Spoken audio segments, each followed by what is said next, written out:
नमस्ते।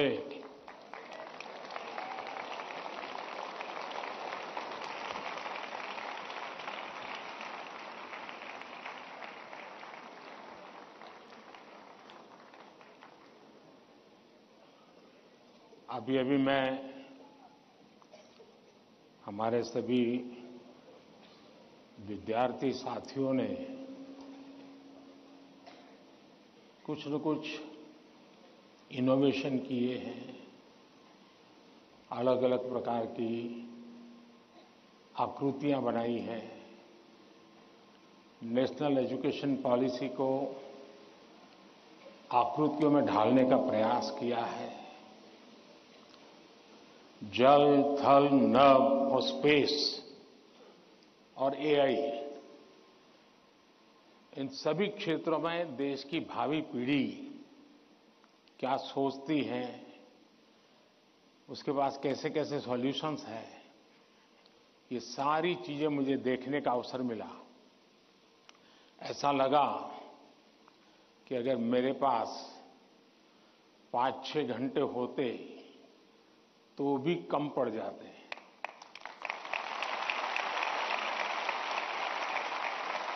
क्योंकि सबने एक से बढ़कर एक प्रस्तुति की है। तो मैं उन विद्यार्थियों को, उनके टीचर्स को, उनके स्कूल को बहुत बहुत बधाई देता हूं और आपसे भी आग्रह करता हूं कि आप जाने से पहले उस एग्जीबिशन को जरूर देखें और उसमें क्या है उसको समझने की कोशिश करें और अपने स्कूल में वापस जाने के बाद अपने जो अनुभव है वो जरूर और विद्यार्थियों के साथ शेयर करें। करेंगे? इधर से आवाज आई, उधर से नहीं आई, उधर से नहीं आई। करेंगे? मेरी आवाज सुनाई देती है ना? अच्छा, आपको पता है आप किस स्थान पर आए हैं?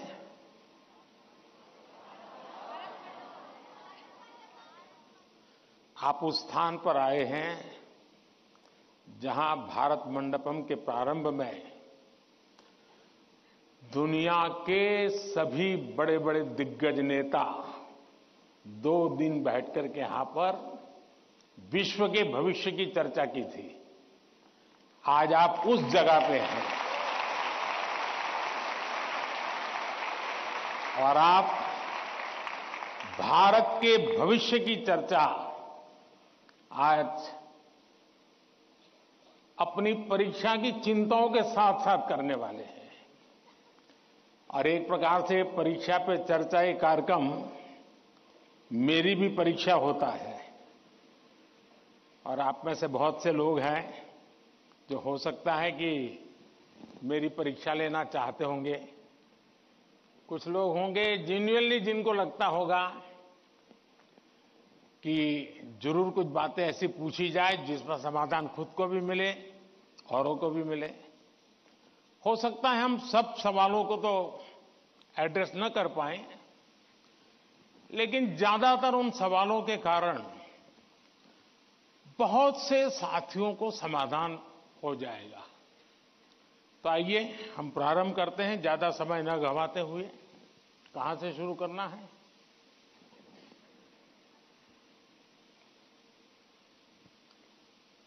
प्रधानमंत्री जी, आपके प्रेरक वचनों के लिए हार्दिक आभार। यही जज्बा रहा तो मुश्किलों का हल निकलेगा। जमीन बंजर हुई तो क्या वहीं से जल निकलेगा। कोशिश जारी रख कुछ कर गुजरने की, इन्हीं रातों के दामन से सुनहरा कल निकलेगा। इन्हीं रातों के दामन से सुनहरा कल निकलेगा। प्रधानमंत्री जी, आपका प्रेरक एवं ज्ञानवर्धक उद्बोधन हमें सदैव सकारात्मक ऊर्जा और विश्वास से भर देता है। आपके आशीर्वाद एवं अनुमति से हम इस कार्यक्रम का शुभारंभ करना चाहते हैं। धन्यवाद मान्यवर। प्रधानमंत्री जी, रक्षा, स्वास्थ्य और पर्यटन के क्षेत्र में भारत के सहयोगी अरब देश ओमान स्थित इंडियन स्कूल धारसेट की छात्रा डानिया शबू हमसे ऑनलाइन जुड़ रही है और आपसे एक प्रश्न पूछना चाहती है। डानिया, कृपया अपना प्रश्न पूछिए। Respected Prime Minister, I am Dania Shabu Varghese of Class 10 from Indian School Darset, Oman. My question is, how do cultural and societal expectations contribute to the pressure students feel during examinations, and how can these external influences be addressed? Thank you. धन्यवाद Dania. Sir, विश्व के सबसे बड़े लोकतंत्र भारत की राजधानी दिल्ली स्थित government Sarvodaya बाल विद्यालय बुराड़ी से मोहम्मद अर्श हमसे ऑनलाइन जुड़ रहे हैं और आपसे अपने मन के संदेह का निवारण चाहते हैं। मोहम्मद अर्श, कृपया अपना प्रश्न पूछिए। माननीय प्रधानमंत्री जी, नमस्कार। मेरा नाम अर्श है। मैं जीएसबीवी बुराड़ी 12th H का छात्र हूं। मेरा आपसे प्रश्न ये है कि हम अपने परिवेश में परीक्षाओं को लेकर नकारात्मक चर्चाओं को कैसे संबोधित कर सकते हैं, जो हमारी पढ़ाई और अच्छा प्रदर्शन करने की क्षमता को महत्वपूर्ण रूप से प्रभावित करती है। क्या छात्रों के लिए अधिक सकारात्मक और सहायक वातावरण बनाने के लिए कदम उठाए जा सकते हैं? धन्यवाद। Thank you Mohammad.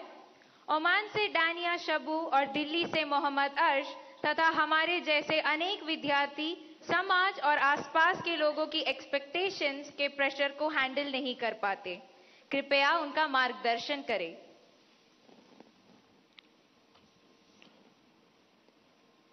शायद मुझे बताया गया कि ये परीक्षा पे चर्चा का 7वां एपिसोड है और जितना मुझे याद है, मैंने देखा है कि ये प्रश्न हर बार आया है और अलग अलग तरीके से आया है। इसका मतलब ये है कि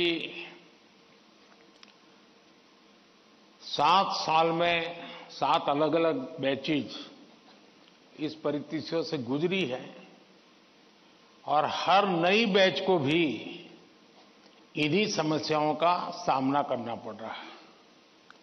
अब विद्यार्थियों की बैच तो बदलती है, लेकिन टीचर की बैच इतनी जल्दी बदलती नहीं है।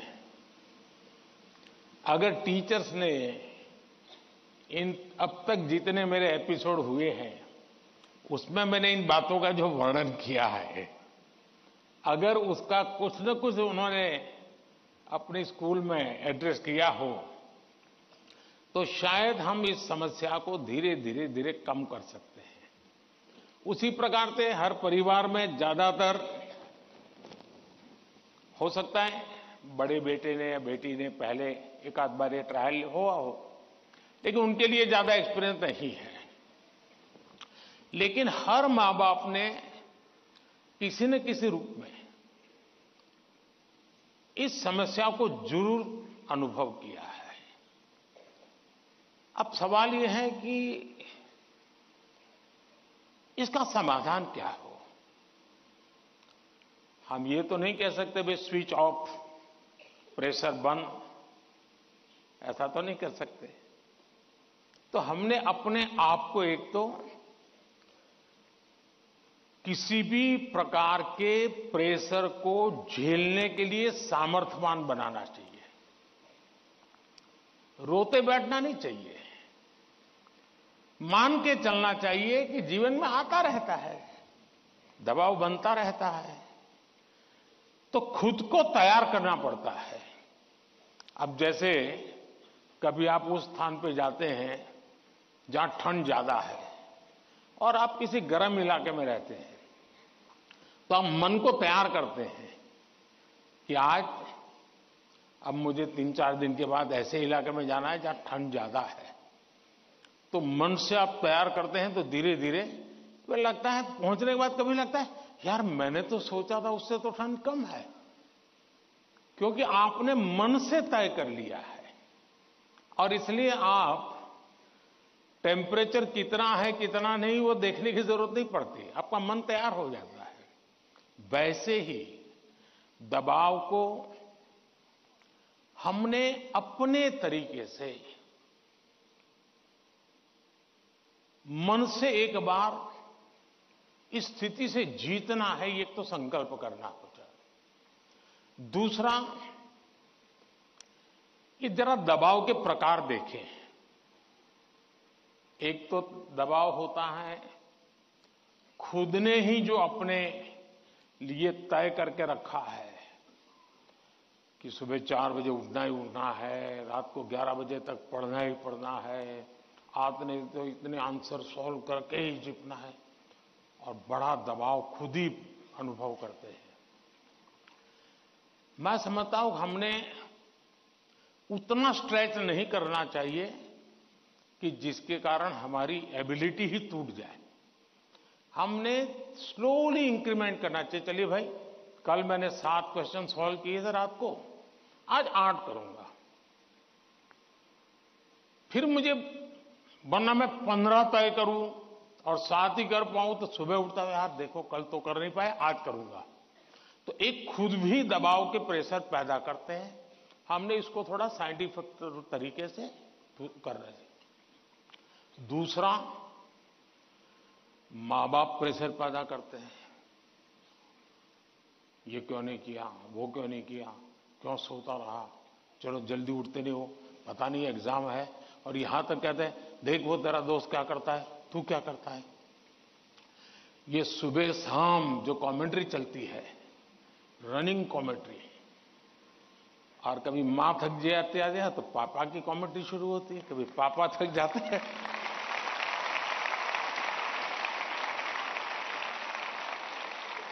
तो बड़े भाई की कमेंट्री शुरू हो जाती है, और वो अगर कम पढ़ता है तो स्कूल में टीचर की।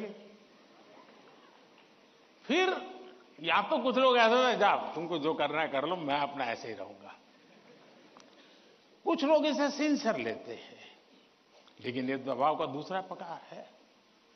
तीसरा ऐसा भी होता है कि जिसमें कारण कुछ नहीं, समझ का अभाव है, और बिना कारण उसको हम संकट मान लेते हैं। जब एक्चुअली करते हैं तो लगता है नहीं यार इतना मुश्किल नहीं था, मैंने बेकार में दबाव झेलता रहा। तो मुझे लगता है कि एक तो इनको पूरे परिवार ने, टीचर ने, सबने मिलकर के एड्रेस करना होगा। सिर्फ स्टूडेंट एड्रेस कर लेगा, सिर्फ पेरेंट्स एड्रेस कर लेंगे, इतने से बात बननी नहीं है। और मैं मानता हूं कि ये लगातार परिवारों में भी बातचीत होती रहनी चाहिए। हर परिवार ऐसी स्थितियों में कैसे हैंडल करता है उसकी चर्चाएं होनी चाहिए। उसकी एक सिस्टमैटिक थियरी के बजाय हमने धीरे धीरे चीजों को इवॉल्व करना चाहिए। अगर ये इवॉल्व करते हैं तो मुझे पक्का विश्वास है कि हम इन चीजों से बाहर निकल के आते हैं। धन्यवाद।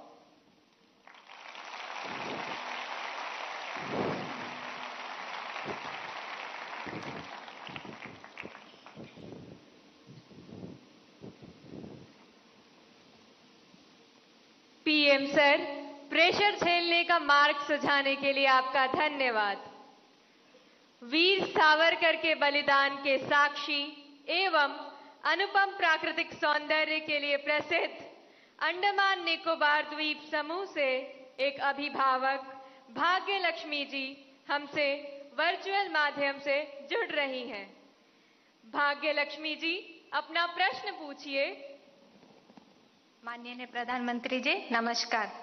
एक अभिभावक होने के नाते मेरा आपसे सवाल है कि छात्रा पर जो पीर प्रेशर रहता है, जो कि एक तरह से दोस्ती की सुंदरता छीन लेता है और छात्राओं को अपने ही दोस्तों के साथ प्रतिस्पर्धा करा देता है, उस पर आपकी क्या राय है? कृपया मुझे समाधान दें। धन्यवाद। धन्यवाद भाग्य लक्ष्मी जी। विश्व को सत्य, अहिंसा और धर्म की त्रिमूर्ति प्रदान करने वाली भूमि गुजरात स्थित पंचमहल के जवाहर नवोदय विद्यालय की छात्रा दृष्टि चौहान प्रधानमंत्री जी आपसे अपनी समस्या का हल जानना चाहती हैं। दृष्टि, कृपया अपना प्रश्न पूछिए। माननीय प्रधानमंत्री जी नमस्कार। मैं दृष्टि चौहान जवाहर नवोदय विद्यालय पंचमहल में कक्षा 6 की छात्रा हूँ। मेरा आपसे यह प्रश्न है कि कभी कभी परीक्षा के प्रतिस्पर्धी माहौल में दोस्तों के साथ प्रतिस्पर्धा भी अधिक दबाव पैदा करती है। कृपया सुझाव दें कि इससे कैसे बचा जा सकता है। आप मुझे इस पर अपना मार्गदर्शन प्रदान करें। धन्यवाद सर। धन्यवाद दृष्टि।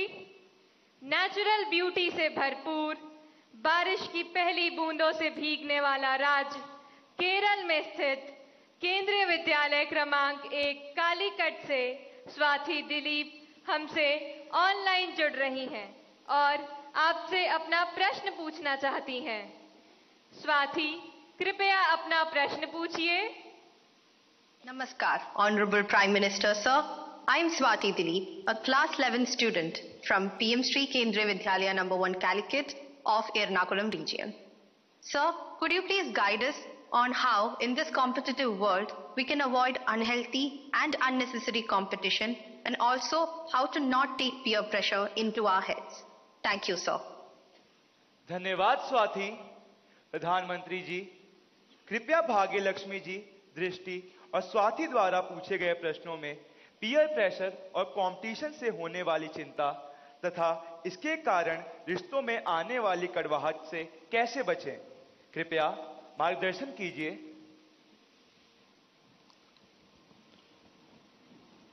अगर जीवन में चुनौतियां न हो, स्पर्धा न हो, तो फिर जीवन बहुत ही प्रेरणाहीन बन जाएगा, चेतनाहीन बन जाएगा। कंपटीशन होनी ही चाहिए, लेकिन जैसे एक सवाल में पूछा कालीकट से बच्ची ने, हेल्दी कंपटीशन, इसलिए कंपटीशन हेल्दी होना चाहिए। अब आपका जो सवाल है वो जरा डेंजर है और वो मुझे चिंता कराता है। शायद मुझे भी इस परीक्षा पे चर्चा पे इस प्रकार का सवाल पहली बार आया है। देखिए, कभी कभी इस प्रवृत्ति का जहर, ये बीज पारिवारिक वातावरण में ही बो दिया जाता है। घर में भी माँ बाप, दो बच्चे हैं तो दोनों के बीच में कभी एक के लिए अच्छा बोलेंगे, कभी दूसरे के लिए। तो कभी उन दो भाई बहन में भी, या दो भाई में भी, या दो बहनों में भी, देखिए मां ने उसको तो ये कह दिया और मुझे ऐसा कह दिया।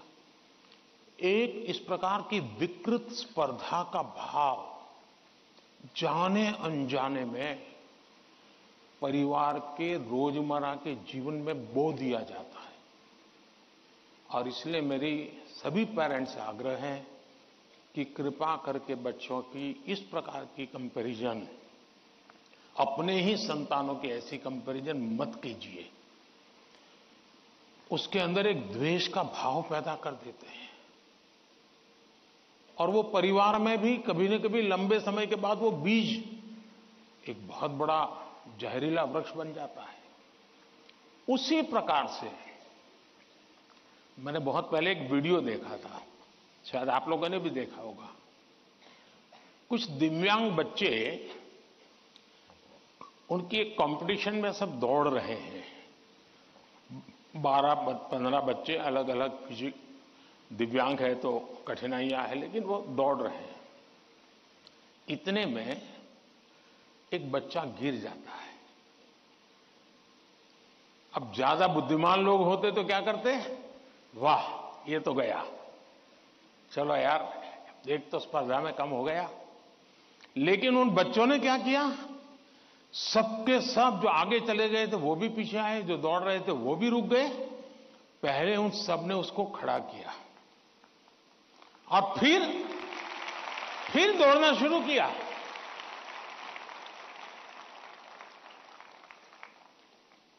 सचमुच में ये वीडियो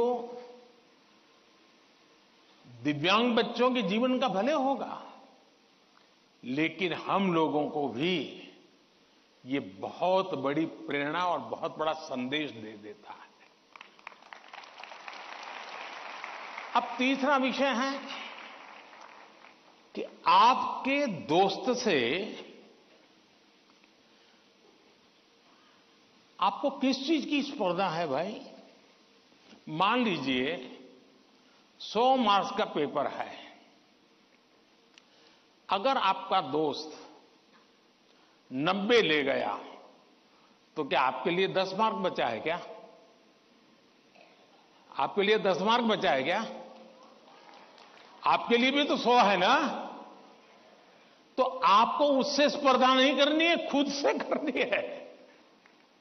खुद से करनी है कि वो 100 में से 90 लाया, मैं 100 में से कितना लाऊं। उससे द्वेष करने की जरूरत ही नहीं है। एक्चुअली तो वो आपके लिए इंस्पिरेशन बन सकता है। और अगर यही मानसिकता रहेगी तो क्या करेंगे आप? अपने से तेज तर्रार व्यक्ति को दोस्ती नहीं बनाएंगे। आप ऐसे जिसकी कुछ चलती नहीं बाजार में, उसी को दोस्त बनाएंगे और खुद बड़े ठेकेदार बन के घूमते रहोगे। सचमुच में तो हमसे प्रतिभावान दोस्त ढूंढने चाहिए। हमने जितने ज्यादा प्रतिभावान दोस्त मिलते उतना हमारा भी तो काम बढ़ता है, हमारा स्पिरिट भी तो बढ़ता है। और इसलिए कभी भी हमने इस प्रकार का ईर्ष्या भाव कतई ही अपने मन में नहीं आने देना चाहिए। और तीसरा, मां बाप के लिए भी बहुत बड़ा चिंता का विषय है। मां बाप हर बार अपने बच्चों को कोसते रहे, देख तू खेलता रहता है, देख वो किताबें पढ़ता है, तू ये करता रहता है, देख वो पढ़ता है। यानी वो भी हमेशा उसी का उदाहरण देते हैं। तो फिर आपके दिमाग में भी यही एक मानदंड बन जाता है। कृपा करके मां बाप इन चीजों से बचे। कभी कभी तो मैंने देखा है कि जो मां बाप अपने जीवन में ज्यादा सफल नहीं हुए हैं, जिनको अपने पराक्रम, अपनी सफलताएं, अपनी सिद्धियों के विषय में दुनिया को कुछ कहने को नहीं है, बताने को नहीं है, तो वे अपने बच्चों का रिपोर्ट कार्ड ही अपना विजिटिंग कार्ड बना देते हैं। किसी को मिलेंगे, अपने बच्चे की कथा सुनाएंगे।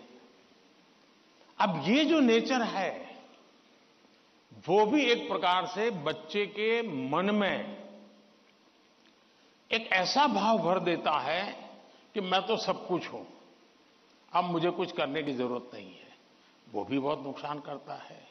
सचमुच में तो हमें अपने दोस्त में से ईर्ष्या भाव के बजाय उसके सामर्थ्य को ढूंढने का प्रयास करना चाहिए। उसके अंदर अगर मैथमेटिक्स में एक्सपर्टाइज है, मेरी कम है, मेरे टीचर से ज्यादा अगर मेरा दोस्त मुझे मैथमेटिक्स में मदद करेगा तो वो मेरी साइकी समझ करके करेगा, और हो सकता है मैं भी उसी की तरह मैथमेटिक्स में आगे जाऊंगा। वो अगर लैंग्वेज में वीक है और मैं लैंग्वेज में मजबूत हूं, मैं अगर लैंग्वेज में उसकी मदद करता हूं तो हम दोनों को एक दूसरे की ताकत जोड़ेगी और हम अधिक सामर्थ्यवान बनेंगे। और इसलिए कृपा करके हम अपने दोस्तों से स्पर्धा और ईर्ष्या के भाव में न डूबें। और मैंने तो ऐसे लोग देखे हैं कि खुद फेल हो जाए, लेकिन अगर दोस्त सफल हुआ है तो मिठाई वो बांटता है। मैंने ऐसे भी दोस्त देखे हैं कि जो बहुत अच्छे नंबर से आए हैं लेकिन दोस्त नहीं आया, इसलिए उसने अपने घर में पार्टी नहीं की, फेस्टिवल नहीं मनाया। क्यों? मेरा दोस्त पीछे रह गया। ऐसे भी तो दोस्त होते हैं।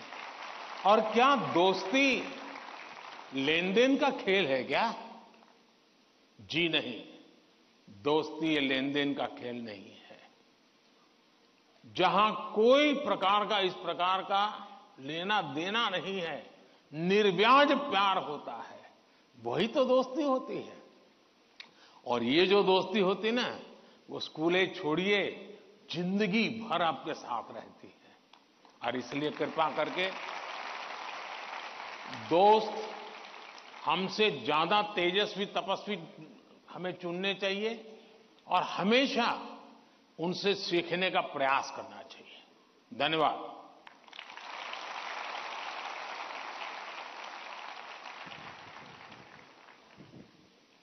प्रधानमंत्री जी, स्पर्धा में भी मानवीयता का ये संदेश हमें हमेशा प्रेरित करता रहेगा।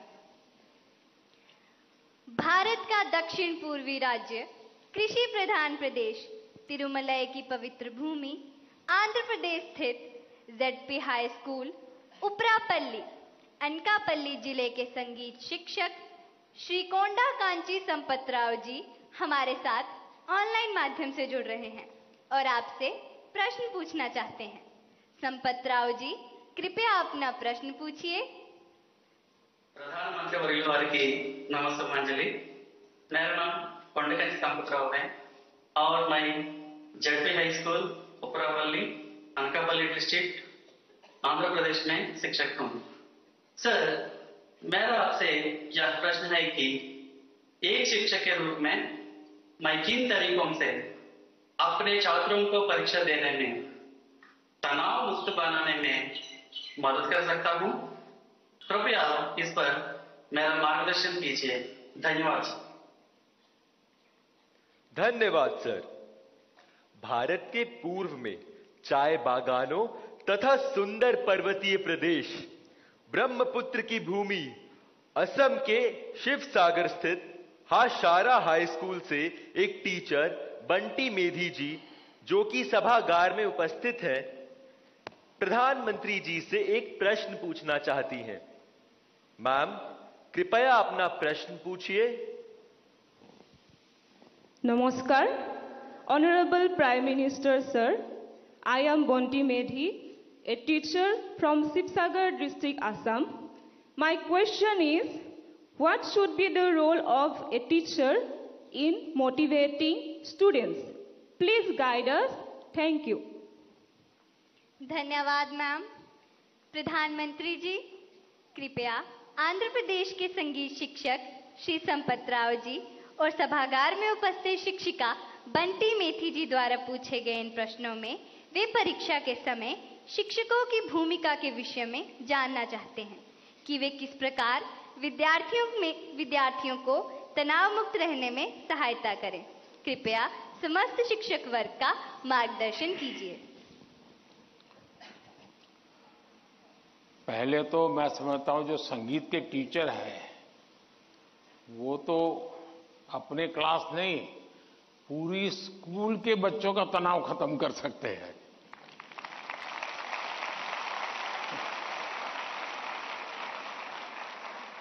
संगीत में वो सामर्थ्य है। हाँ, अगर हम कान बंद कर करके संगीत में बैठे हैं, कभी कभी ऐसा होता है कि हम होते हैं, संगीत बज तो रहा है लेकिन हम कहीं और होते हैं और इसलिए हम उसका आनंद अनुभव नहीं कर पाते हैं। मैं समझता हूं कि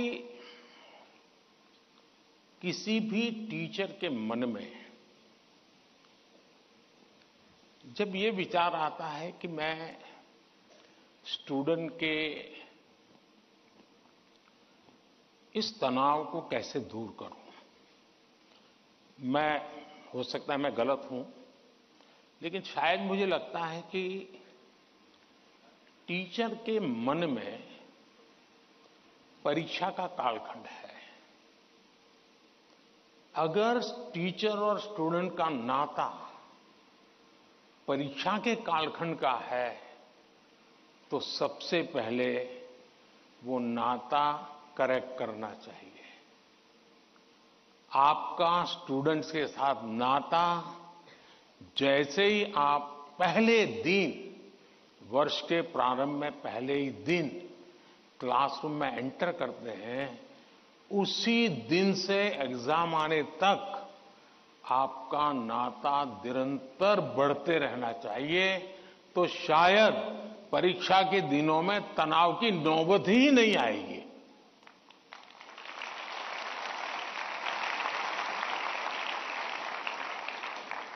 आप सोचिए, आज मोबाइल का जमाना है,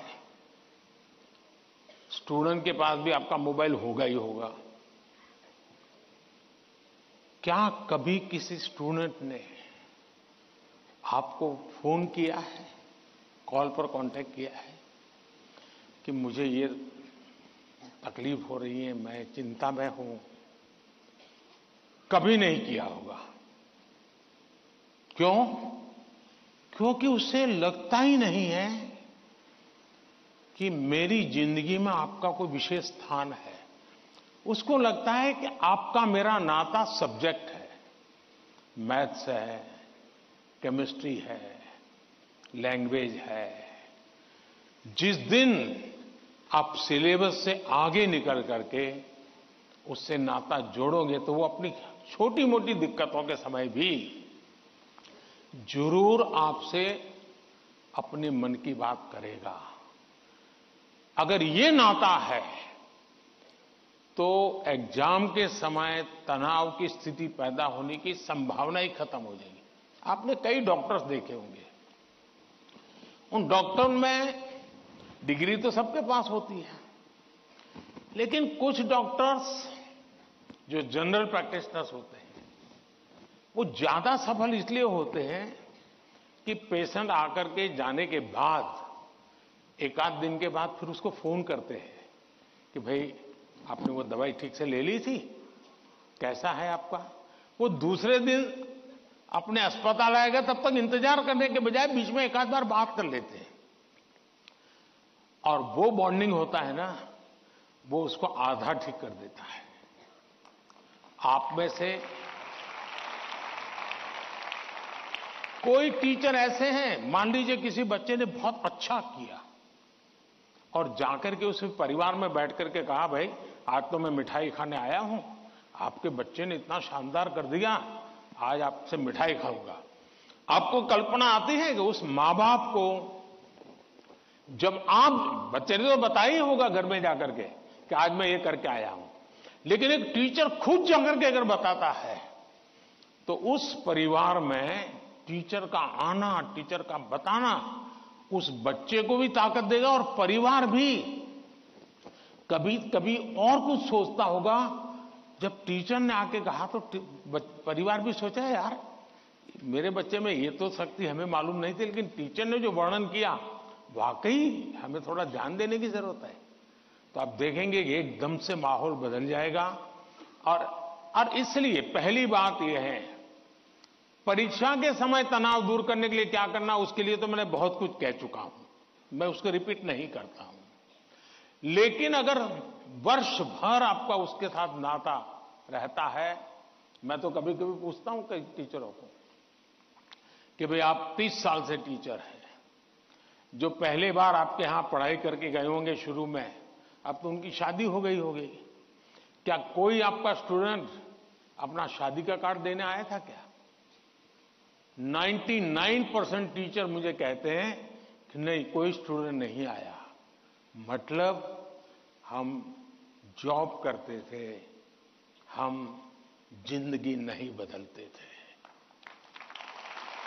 टीचर का काम जॉब बदलना नहीं है, टीचर का काम जॉब करना नहीं है, टीचर का काम जिंदगी को संवारना है, जिंदगी को सामर्थ्य देना है, और वही परिवर्तन लाता है। धन्यवाद।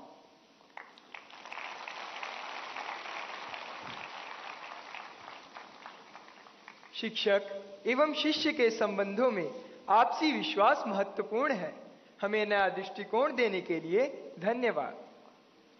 अद्भुत जनजातीय संस्कृति को समेटे पूर्वोत्तर भारत के राज्य त्रिपुरा के प्रणवानंद विद्या मंदिर पश्चिम त्रिपुरा की छात्रा आद्रिता चक्रवर्ती हमसे ऑनलाइन जुड़ रही हैं तथा परीक्षा के तनाव से मुक्ति हेतु माननीय प्रधानमंत्री जी से अपनी समस्या का समाधान चाहती हैं। आद्रिता, कृपया अपना प्रश्न पूछिए। नमस्कार माननीय प्रधानमंत्री महोदय, मेरा नाम आद्रिता चक्रवर्ती है। मैं प्रणवानंद विद्या मंदिर पश्चिम त्रिपुरा में कक्षा 12वीं की छात्रा हूँ। मेरा आपसे यही प्रश्न है कि पेपर खत्म होने के आखिरी कुछ मिनटों में मैं घबरा जाती हूँ और मेरा लिखावट भी बिगड़ जाती है। मैं इस स्थिति से कैसे निपटूं? मुझे इसका समाधान दीजिए। धन्यवाद श्रीमान। थैंक यू आद्रता।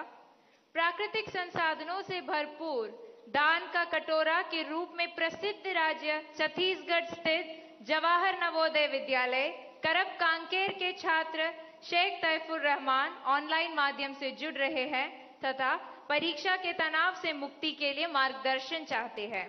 तैफुर रहमान, कृपया अपना प्रश्न पूछिए। प्रधानमंत्री महोदय नमस्कार, मेरा नाम शेख तैफुर रहमान है। मैं पीएम श्री जवाहर नवोदय विद्यालय कांकेर छत्तीसगढ़ का छात्र हूँ।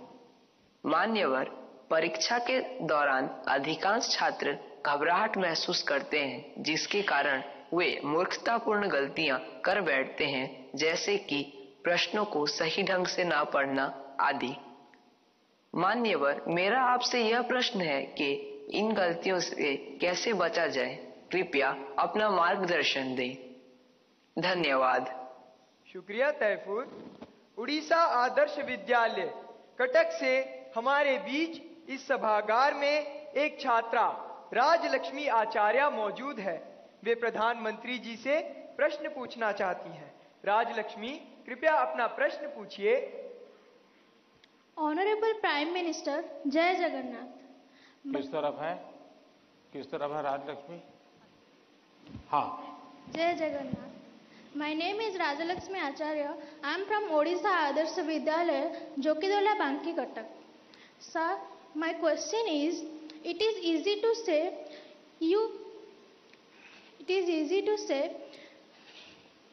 you face exam with a cool mind, but in exam hall the situation is so scary, like don't move, look straight and so on.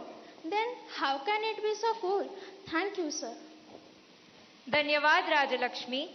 प्रधानमंत्री जी, अद्रिता, तैफुर और राजलक्ष्मी और इनके जैसे अनेक विद्यार्थियों द्वारा परीक्षा पे चर्चा के पिछले सभी संस्करणों में प्राय ये प्रश्न पूछा जाता रहा है और अब भी ये प्रश्न कुछ विद्यार्थियों के चिंता का कारण बना हुआ है कि वे परीक्षा के दौरान होने वाले तनाव का सामना कैसे करें।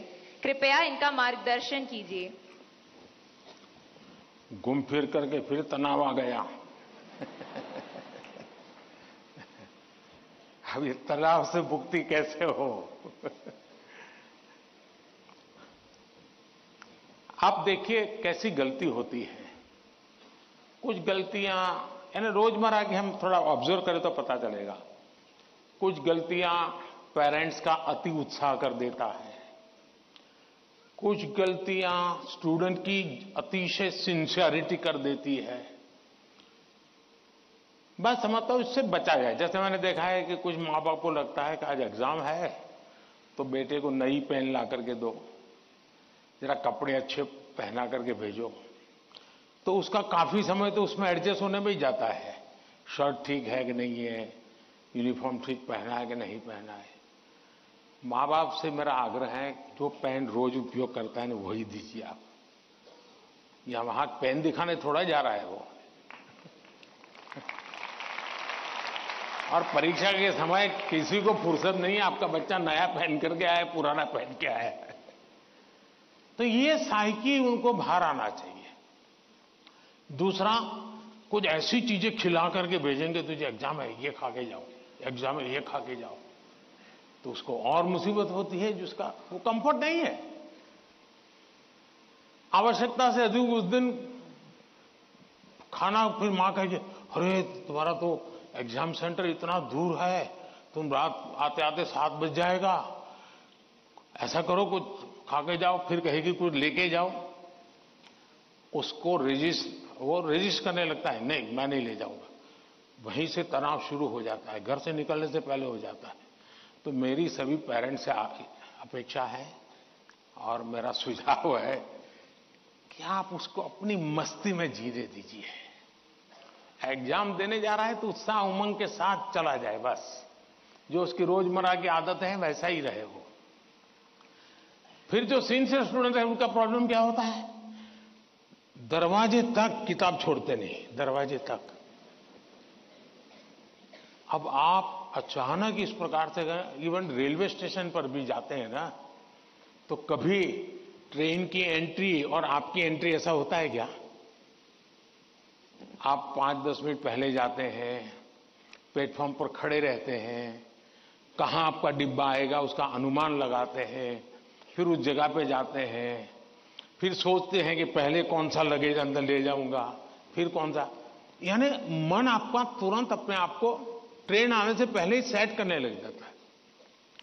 वैसे ही आपका जो एग्जामिनेशन हॉल है, हो सकता है वो कोई सुबह से आपके लिए खोल के नहीं रखेंगे, लेकिन 10-15 मिनट पहले तो अलाउ कर ही देते हैं।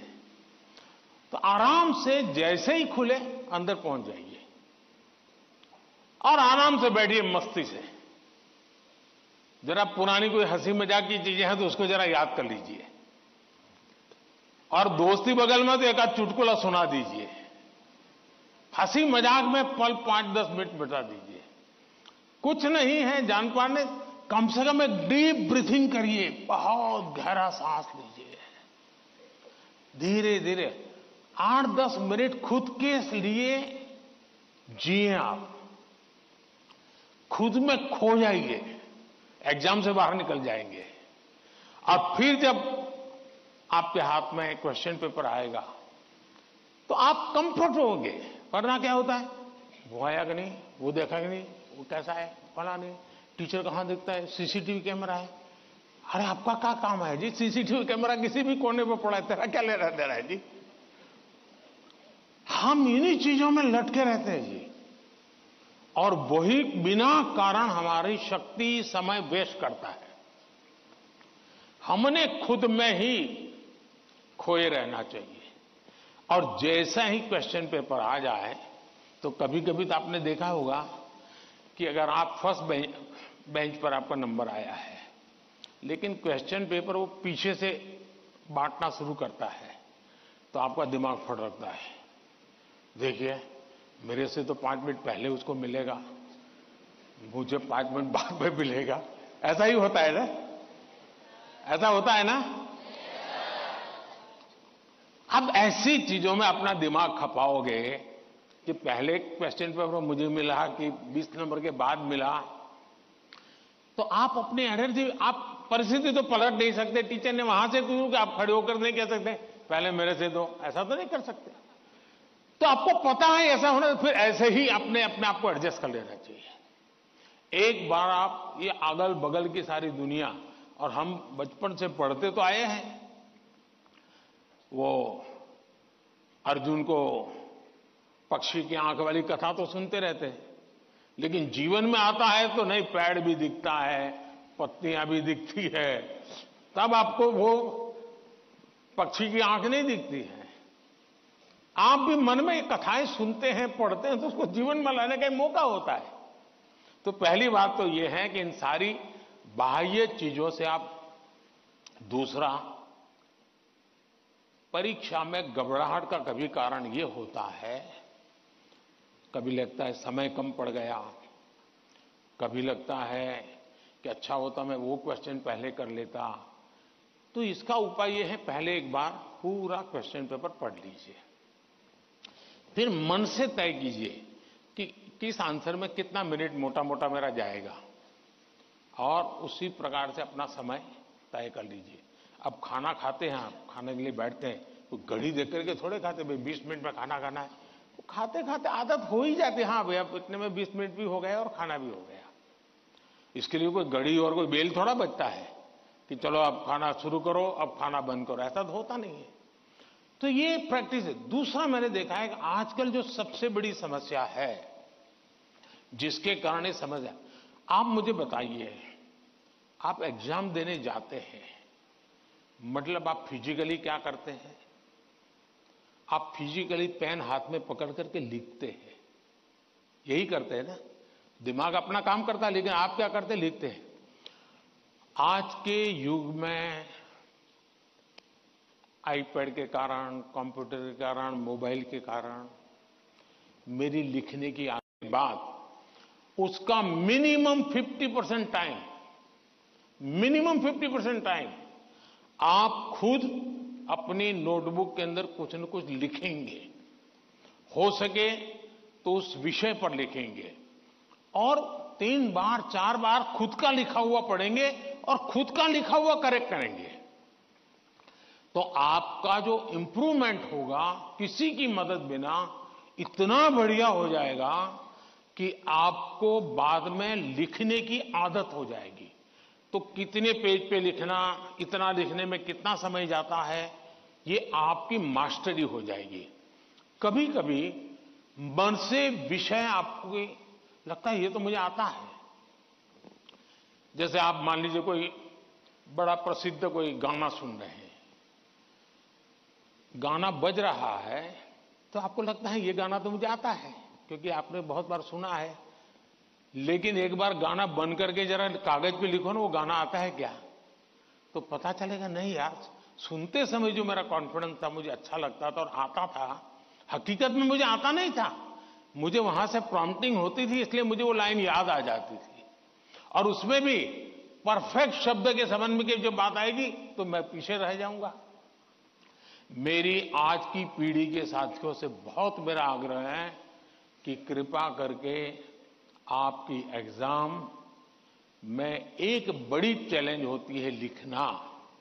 कितना याद रहा, सही रहा, गलत रहा, सही लिखते हैं, गलत लिखते हैं, वो तो बात का विषय है।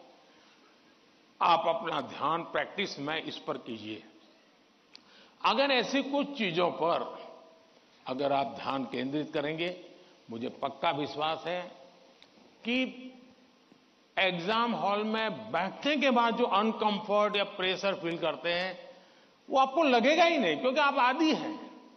अगर आपको तैरना आता है तो पानी में जाने से डर नहीं लगता है आपको, क्योंकि आप तैरना जानते हैं। आपने किताबों में तैरना ऐसे होता है और आप सोचते हैं हाँ मैं तो पढ़ा था भाई, हाथ पहले ऐसे करते, फिर दूसरा हाथ, फिर तीसरा हाथ, फिर चौथा हाथ, तो फिर आपको लगता है हाँ पहले हाथ पहले पैर, दिमाग से खप कर लिया, अंदर जाते ही फिर मुसीबत शुरू हो जाती है।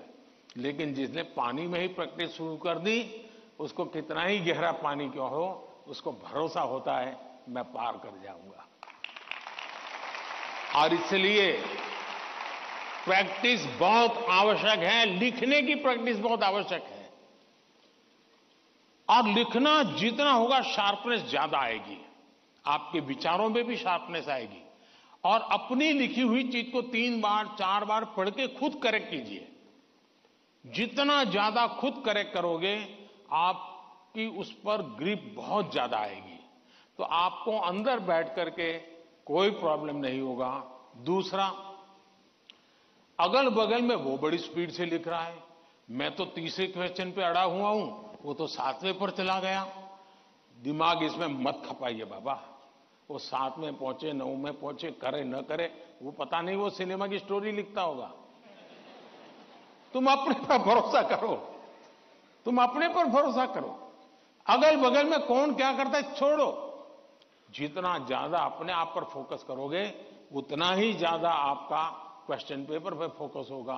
जितना ज्यादा क्वेश्चन पेपर पर फोकस होगा, इतना ही आपके आंसर के एक एक शब्द पर हो जाएगा और अल्टीमेटली आपको परिणाम उचित मिल जाएगा। धन्यवाद।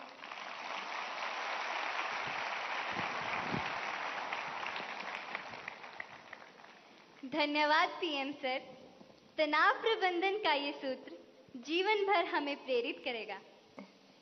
प्रधानमंत्री जी, राजसमंद राजस्थान के छात्र धीरज सुथार, जो कि government senior secondary school Kundwa में पढ़ते हैं, हमारे बीच इस हॉल में मौजूद हैं और आपसे प्रश्न पूछना चाहते हैं। धीरज, कृपया अपना प्रश्न पूछिए। नमस्ते माननीय प्रधानमंत्री जी, मैं धीरज सुथार, मैं राजकीय उच्च माध्यमिक विद्यालय कोंदवा राजसमंद राजस्थान से हूँ। मैं 12वीं कक्षा में अध्ययनरत हूँ। मेरा प्रश्न यह है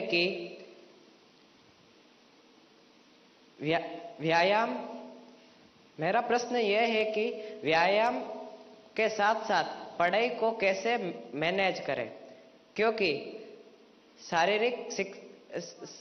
शारीरिक स्वास्थ्य भी उतना ही जरूरी है जितना कि मानसिक स्वास्थ्य। कृपया मार्गदर्शन करें। धन्यवाद सर। आपका शरीर देख करके लगता है मुझे आपने सही सवाल पूछा है।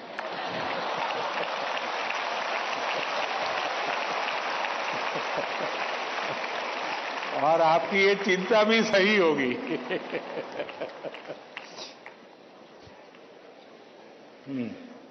धन्यवाद धीरज। अपनी सांस्कृतिक परंपरा और बर्फीली चोटियों पर तैनात सेना के जाबाजों के शौर्य के लिए विख्यात उत्तर भारत के प्रमुख केंद्र शासित प्रदेश लद्दाख के पीएम श्री केंद्रीय विद्यालय कारगिल की छात्रा नजमा खातून हमसे ऑनलाइन माध्यम से जुड़ रही हैं और प्रधानमंत्री जी आपसे प्रश्न पूछना चाहती हैं। नजमा, कृपया अपना प्रश्न पूछिए। माननीय प्रधानमंत्री जी नमस्कार। मेरा नाम नजमा खातून है। मैं पीएम श्री केंद्रीय विद्यालय कारगिल लद्दाख में पढ़ती हूँ। मैं कक्षा 10वीं की छात्र हूँ। मेरा आपसे प्रश्न यह है कि परीक्षा की तैयारी और स्वस्थ जीवन शैली बनाए रखने के बीच संतुलन कैसे बना सकते हैं? धन्यवाद। शुक्रिया नजमा। पूर्वोत्तर भारत के रत्न जनजातीय बहुल राज्य अरुणाचल प्रदेश के नाहरलोगुन गवर्नमेंट हायर सेकेंडरी स्कूल से एक शिक्षिका टॉबी लामी जी इस सभागार में उपस्थित हैं और प्रधानमंत्री जी से प्रश्न पूछना चाहती हैं। नमस्कार माननीय प्रधानमंत्री जी, मेरा नाम तोबी लोमी है। मैं एक शिक्षिका हूँ। मैं government higher secondary school Naharlagun Arunachal Pradesh से आई हूँ। मेरा प्रश्न है, विद्यार्थी खेल कूद नहीं बल्कि पढ़ाई में मुख्य रूप से क्या और कैसे ध्यान केंद्रित कर सकते हैं? कृपया मार्गदर्शन करें। धन्यवाद सर। धन्यवाद मैम। प्रधानमंत्री जी, धीरज, नजमा और तोबी जी पढ़ाई और हेल्दी लाइफ में सामंजस्य कैसे स्थापित करें, इस विषय पर आपका मार्गदर्शन चाहते हैं।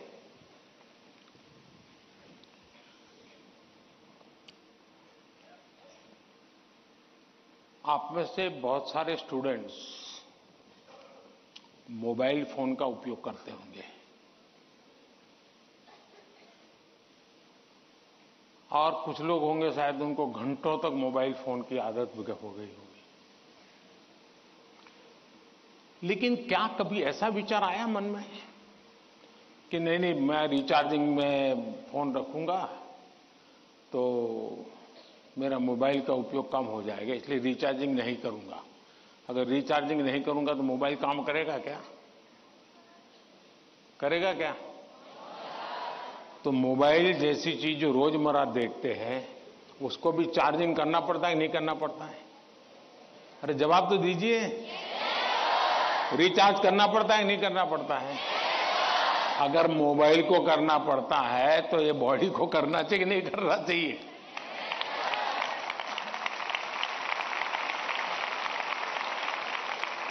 जैसे मोबाइल फोन में चार्जिंग ये मोबाइल की रिक्वायरमेंट है, वैसे हमारा शरीर का भी चार्जिंग ये शरीर की रिक्वायरमेंट है।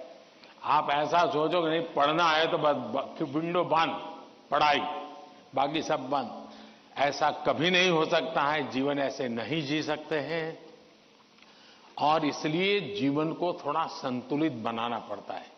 कुछ लोग होते हैं खेलते ही रहते हैं, वो भी एक संकट होता है। लेकिन जब आपको एग्जाम देनी हो, क्योंकि लौकिक लाइफ जीवन में इन चीजों का अपना महत्व है, इसको टाल नहीं सकते। लेकिन अगर हम स्वस्थ ही नहीं रहेंगे, अगर हम अपने शरीर में वो सामर्थ्य ही नहीं होगा, तो हो सकता है कि 3 घंटे एग्जाम में बैठने का सामर्थ्य खो देंगे, फिर 5 मिनट ऐसे ही करके बैठा रहना पड़ेगा। और इसलिए स्वस्थ शरीर स्वस्थ मन के लिए भी बहुत जरूरी है। अब स्वस्थ शरीर का मतलब ये तो नहीं है कि आपको पहलवानी करनी है, ये आवश्यक नहीं है, लेकिन जीवन में कुछ नियमितताएं होती है। अब आप कभी सोचिए कितना समय है जिसमें आप खुले आसमान के नीचे सनलाइट में बिताए हो। अगर आप चलो पढ़ना भी है तो किताब लेकर के सनलाइट में बैठो ना भाई थोड़ी देर। कभी कभी बॉडी को रिचार्ज करने में सनलाइट भी बहुत जरूरी होता है। क्या कभी कोशिश की नियम से कि भाई मैं दिन में कैसे भी करके इतना तो मौका निकाल दूं ताकि मुझे सनलाइट के साथ नाता रहे।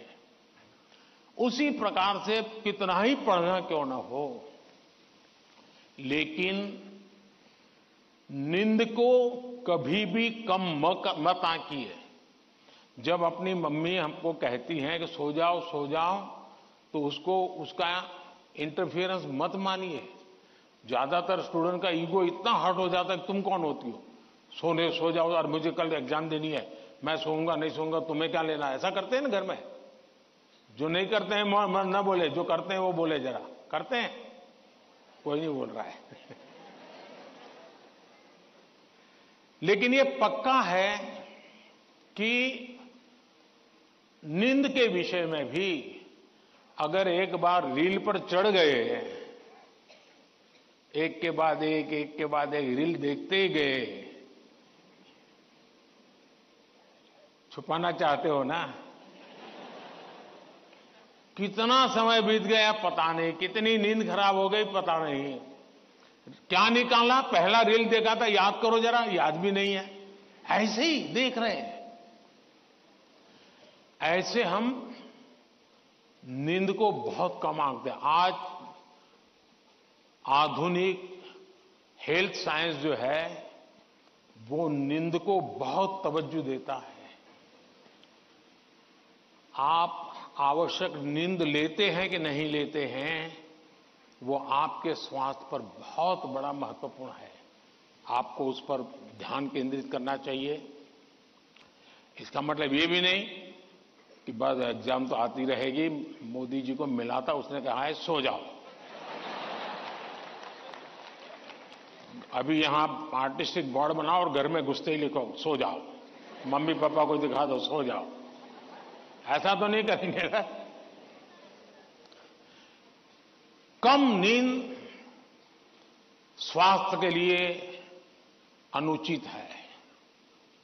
कुछ अपवाद लोग होते हैं जिनको उन्होंने अपने एक ऐसे स्टेज पर बॉडी को ले गए हैं, उनको शायद उससे बाहर होंगे। सामान्य मानवी के जीवन के लिए अनुचित है। आप कोशिश कीजिए कि आपकी रिक्वायर जितनी भी नींद है वो आप पूरी लेते हैं, और ये भी देखिए कि साउंड स्लीप है कि नहीं। बहुत गहरी नींद होनी चाहिए। आप हैरान हो जाएंगे, ये जो टीचर बैठे हैं ना, बड़ी आयु के टीचर, ये सुनकर के जरूर चौंक जाएंगे। आज भी मैं इतना सारा मेरे पास काम है ना, आप लोगों जितना नहीं है।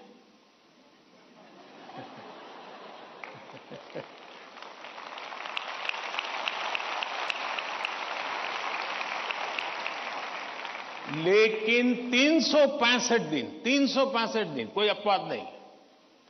अगर मैं बिस्तर पे लेटा नहीं कि 30 सेकंड में डीप स्लीप की तरफ नहीं चला गया था, होता नहीं। 30 सेकंड लगता है मुझे। आप में से बहुत छोटी आयु के भी होंगे, कभी इधर कभी उधर, कभी उधर कभी उधर, फिर नींद आई तो आई। क्यों? मेरा बाकी जो जागृत अवस्था का समय है उसमें बहुत जागृत रहता हूं मैं। तो जब जागृत हूं तो पूरी तरह जागृत हूं, जब सोया हूं तो पूरी तरह सोया हूं। और वो बैलेंस, जो बड़ी आयु के लोग हों परेशान होते होंगे, हाँ यार हमें तो न्नींद ही नहीं आती, आधा घंटा तो ऐसे ही करवट बदलते रहते हैं, और ये आप अचीव कर सकते हैं। फिर एक विषय है न्यूट्रिशन, संतुलित आहार। और आप जिस उम्र में हैं उस उम्र में जिन चीजों की जरूरत है वो आपके आहार में है कि नहीं है। एक चीज पसंद है बस खाते रहते हो, पेट भर जाता है, कभी मन भर जाता है, लेकिन शरीर की आवश्यकताएं पूरी नहीं करता है।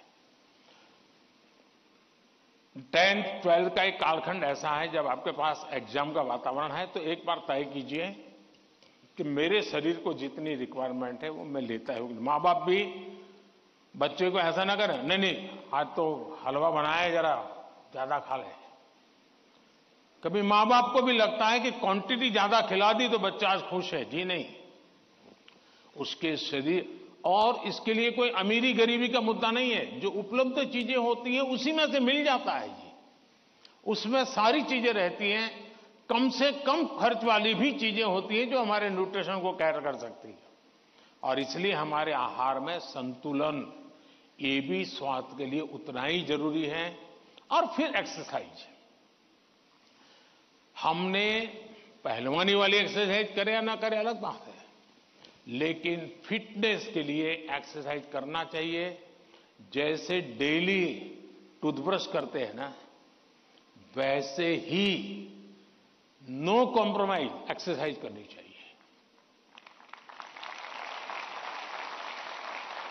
मैंने कुछ बच्चे ऐसे देखे हैं, वो छत पे चले जाते हैं, किताब लेके चलते हैं और पढ़ते रहते हैं, दोनों काम कर लेते हैं। कुछ गलत नहीं है, वो पढ़ता भी है और अपना धूप के अंदर चल भी लेता है, एक्सरसाइज भी हो जाती है। कोई न कोई ऐसा रास्ता निकालना चाहिए जिसमें आपकी फिजिकल एक्टिविटी होती रहती है। 5 minute 10 minute dedicated physical activity करनी ही चाहिए। ज्यादा कर सकते तो अच्छी बात है। अगर इन चीजों को सहज रूप से आप लाएंगे, एग्जाम के तनाव के बीच सब कुछ इधर करेंगे वो नहीं करेंगे तो नहीं चलेगा। संतुलित करिए, आपको बहुत फायदा होगा। धन्यवाद।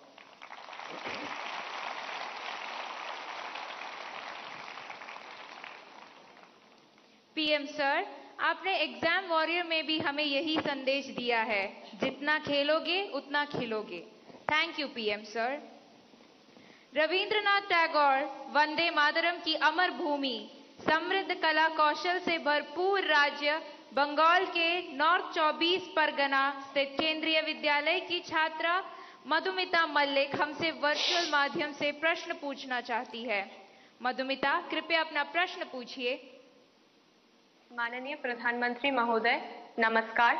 मेरा नाम मधुमिता मल्लिक है। मैं पीएम श्री केंद्रीय विद्यालय बैरकपुर थलसेना कोलकाता संभाग की 11वीं विज्ञान की छात्रा हूँ। मेरा आपसे यह प्रश्न है, आप उन छात्रों को क्या सलाह देना चाहेंगे जो अपने करियर के बारे में अनिश्चित हैं या किसी विशेष करियर या पेशे को चुनने के बारे में दबाव महसूस करते हैं? कृपया इस विषय पर मुझे मार्गदर्शन करें। धन्यवाद महोदय। धन्यवाद मधुमिता।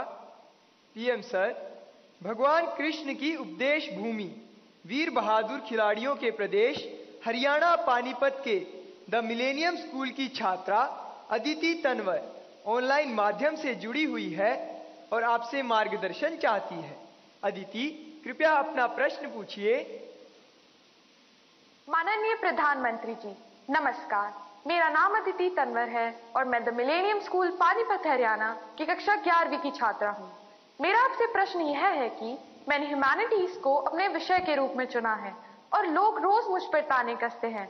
मुझे यह विषय पसंद है इसलिए मैंने इसे चुना है, पर कभी कभी तानों को संभालना मुश्किल हो जाता है। इन्हें कैसे संभालें और कैसे नजरअंदाज करें, मैं इसमें आपसे मार्गदर्शन चाहती हूँ। धन्यवाद श्रीमान, नमस्कार। Thank you Aditi. मधुमिता और अदिति तथा इन जैसे कुछ विद्यार्थी जीवन में करियर के चयन में दबाव अनुभव करते हैं। सर, एक विशेष करियर या स्ट्रीम चुनने की मानसिकता के दबाव की समस्या का कैसे समाधान करें? मुझे नहीं लगता है कि आप स्वयं कंफ्यूज हैं, आप स्वयं उलझन में हैं, ऐसा मुझे नहीं लगता है। हकीकत यह है कि आपको अपने पर भरोसा नहीं है, आपका अपने सोचने के संबंध में दुविधा है और इसलिए आप 50 लोगों को पूछते रहते हैं, क्या लगता है ये करूं तो, क्या लगेगा ये करूं तो।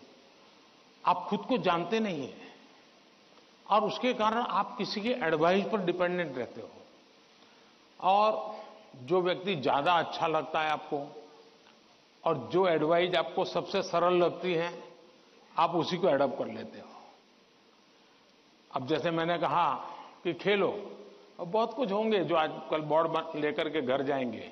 मोदी जी ने कहा है खेलो खिलो, खेलो खिलो, अब मैं पढ़ूंगा नहीं बस। क्यों? उसने अपनी चीज पसंद कर ली है। मैं समझता हूं कि सबसे बुरी जो स्थिति है ना, वो कंफ्यूजन है।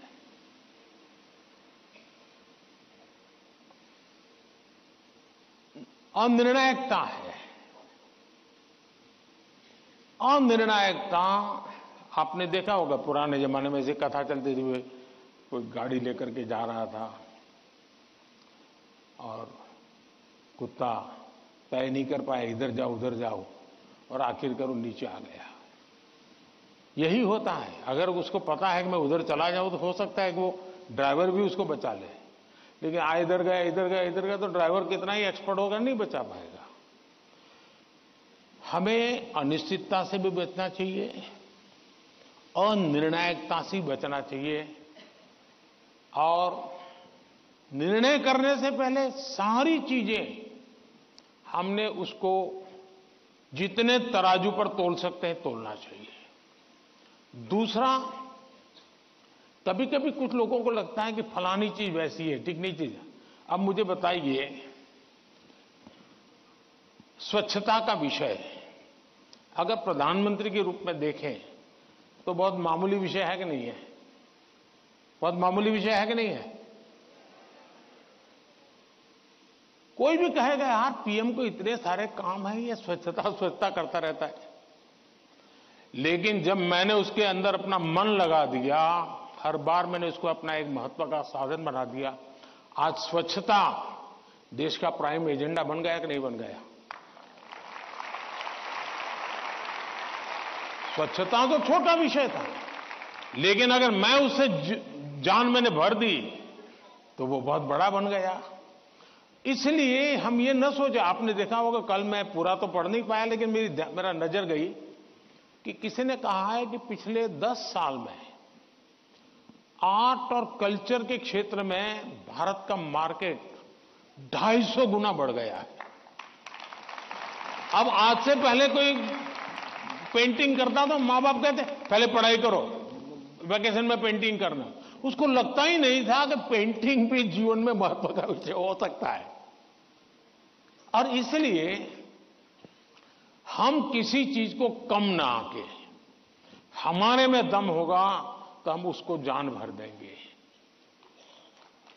हमारे में सामर्थ्य होना चाहिए, और जो चीज हाथ में लें उसमें जी जान से जुड़ जाएं। हम आधे अधूरे, यार उसने ये लिया मैं ये लेता तो शायद अच्छा होता, उसने ये लिया मैं ये लेता तो अच्छा होता, ये उलझन आपको बहुत संकटों में डाल सकती है। दूसरा विषय है कि आज नेशनल एजुकेशन पॉलिसी ने आपके लिए बहुत सुविधा कर दी है।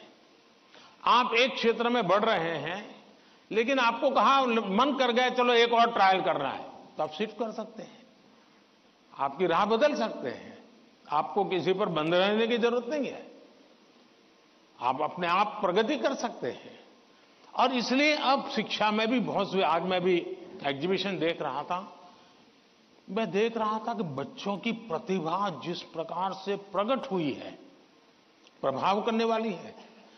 सरकार का आईएनबी मिनिस्ट्री सरकार की योजनाओं को कम्युनिकेट करने के लिए जो करे, उससे ज्यादा मैंने देखा इन बच्चों ने बहुत अच्छा किया है। नारी शक्ति का महत्व इतने बढ़िया तरीके से रखा है।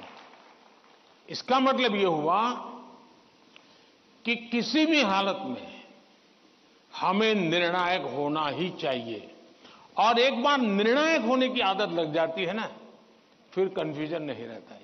वरना तो आपने देखा होगा कि कभी हम रेस्टोरेंट में चले जाएं परिवार के साथ, आप याद कीजिए, आप, मुझे तो वो मौका नहीं मिलता है लेकिन आपको मिलता होगा। रेस्टोरेंट में जाते होंगे, पहले आप सोचते होंगे मैं ये मंगवाऊंगा, फिर बगल वाले टेबल पे कुछ देखते हैं तो कहता है नहीं ये नहीं, ये मंगवाऊंगा। फिर वो बैरा जो है कुछ और ट्रे में लेके जाकर दिखता है मुझे, यार ये कुछ और है, नहीं नहीं, ये क्या है भाई, ये है। अच्छा मेरे वो 2 कैंसल, ये ले आओ। अब उसका कभी पेट ही नहीं भरेगा जी, उसको कभी संतोष नहीं होगा। और जिस डिश आएगी तो उसको लगेगा यार इसके बजाय वो पहले वाला ले लिया होता तो अच्छा होता। जो लोग रेस्टोरेंट के डाइनिंग टेबल पर निर्णय नहीं कर पाते हैं, वो कभी रेस्टोरेंट का या खाने का आनंद नहीं ले सकते हैं। आपको निर्णायक बनना पड़ता है।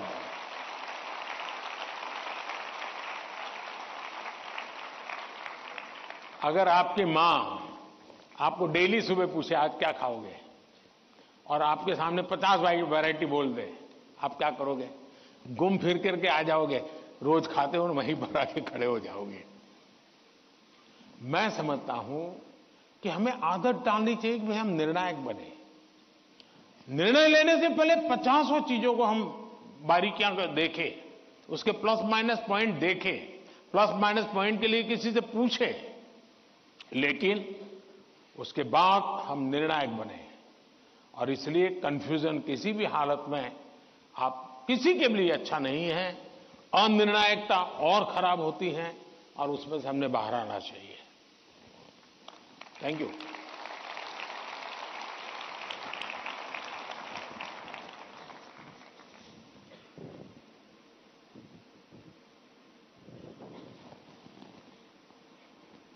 सर, निर्णय की स्पष्टता में ही सफलता निहित है। आपका यह कथन सदा याद रहेगा। धन्यवाद।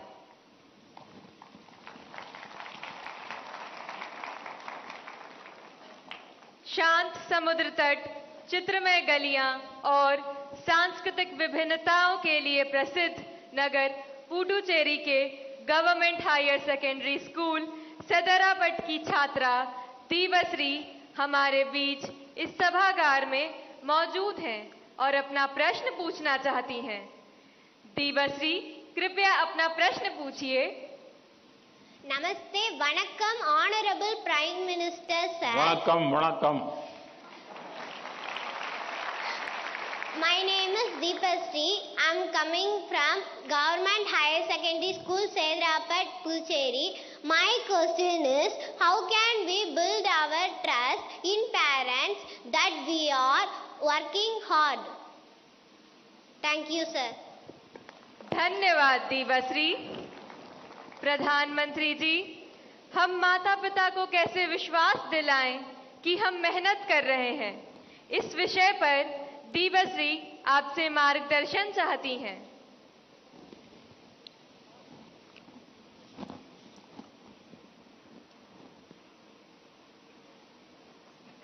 आपने सवाल पूछा है, लेकिन सवाल के पीछे दूसरा सवाल है आपके मन में जो आप पूछ नहीं रही है। दूसरा सवाल यह है कि पूरे परिवार में मिसट्रस्ट है, ट्रस्ट डेफिसिट है, और ये यानी आपकी बहुत अच्छी परिस्थिति को आपने पकड़ा है। आपने उसको प्रस्तुत तो ऐसे किया घर में कोई नाराज न हो जाए, लेकिन ये सोचने का विषय है टीचर के लिए भी और पेरेंट्स के लिए भी कि ऐसा क्या कारण है कि हम ट्रस्ट डेफिसिट पारिवारिक जीवन में अनुभव कर रहे हैं। अगर पारिवारिक जीवन में भी हम ट्रस्ट डेफिसिट अनुभव करते हैं तो ये बहुत ही चिंता का विषय है। और ये ट्रस्ट डेफिसिट अचानक नहीं होती है, एक लंबे कालखंड से गुजर करके निकलती है। और इसलिए हर पेरेंट्स को, हर टीचर को, हर स्टूडेंट्स को बहुत ही बारीकी से अपने आचरण को एनालाइज करते रहना चाहिए। आखिरकार माँ बाप मेरी बात पे भरोसा क्यों नहीं करते? कहीं न कहीं तो ऐसी बातें हुई होगी जिसके कारण उनका ये मन बन गया होगा। कभी आपने कहा होगा कि मैं अपनी सहेली को मिलने जा रही हूं,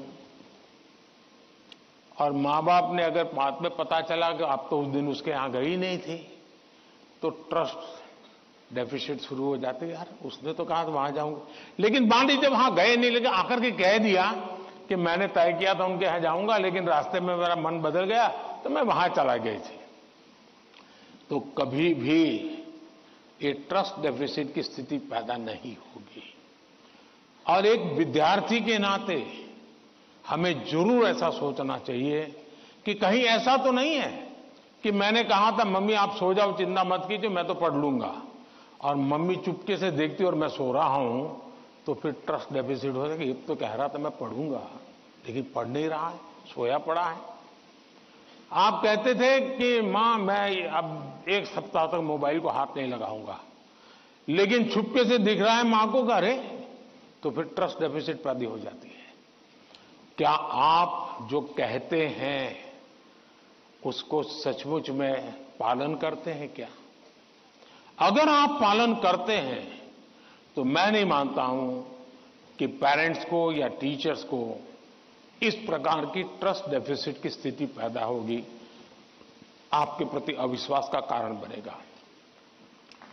उसी प्रकार से मां बाप को भी सोचना चाहिए। कुछ मां बाप को ऐसी आदत होती है, जैसे मान लीजिए किसी मां बाप ने, मां ने बहुत बढ़िया खाना बनाया है और बेटा आया, किसी न किसी कारण से उसका खाने का मन नहीं है, लेकिन बहुत कम खाया, तो मां क्या कहेगी? जरूर कहीं खा करके आए होंगे, जरूर किसी के घर में पेट में भर करके आए होंगे। तो फिर उसको चोट पहुंचती है, फिर वो सच बोलता नहीं है।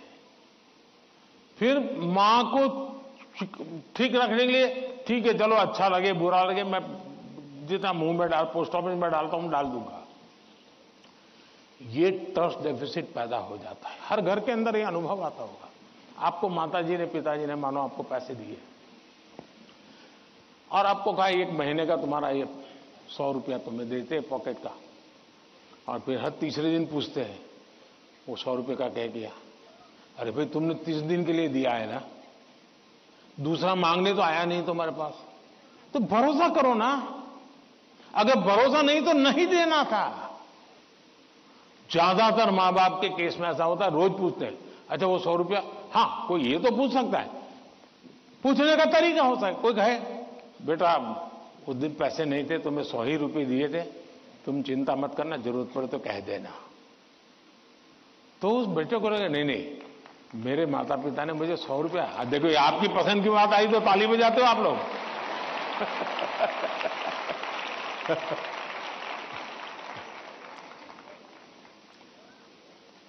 अगर वही सवाल ये पूछते 100 का क्या किया, इसके बजाय कह दे, तो बेटा कहेगा ना मां बिल्कुल नहीं, मेरे पास पैसे हैं, सफिशिएंट है।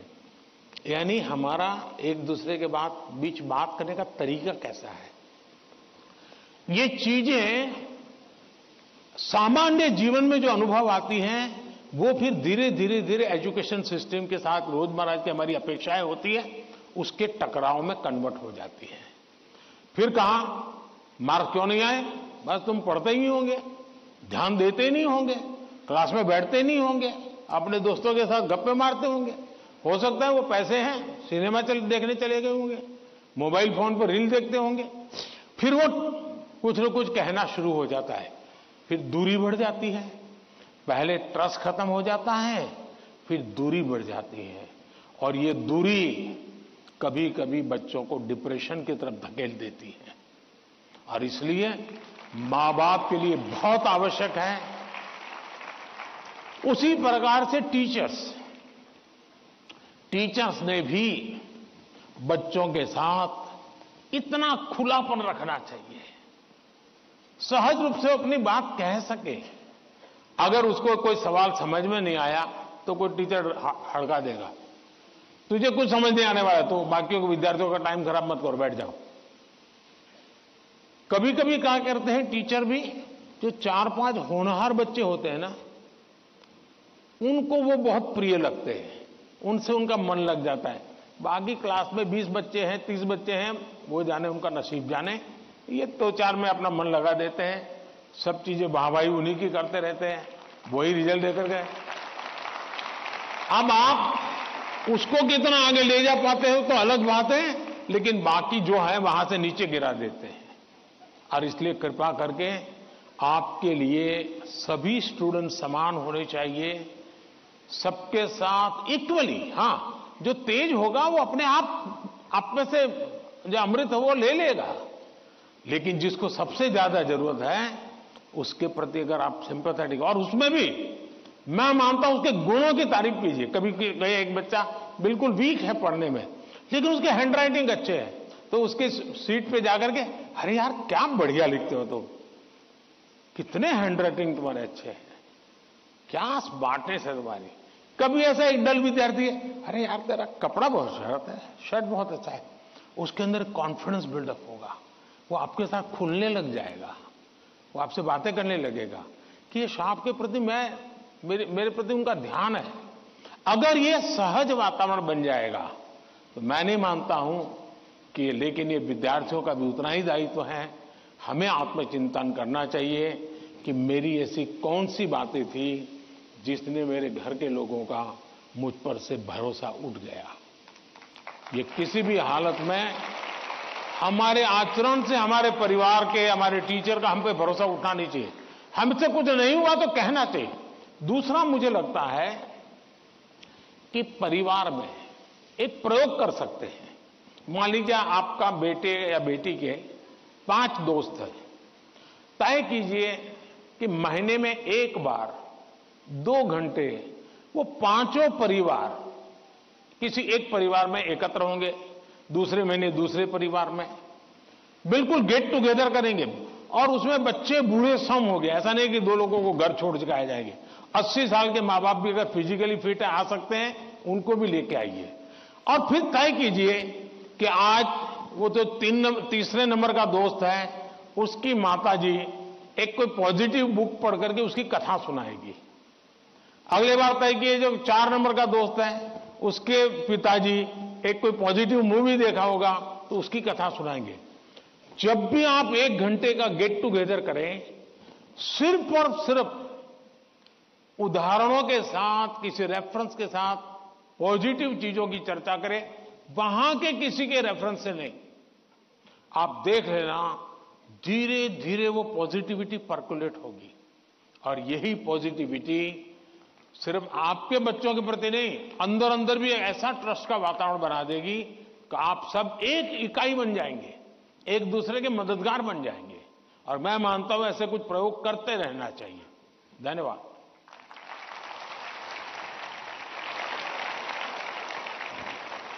पीएम सर, परिवार में विश्वास महत्वपूर्ण है।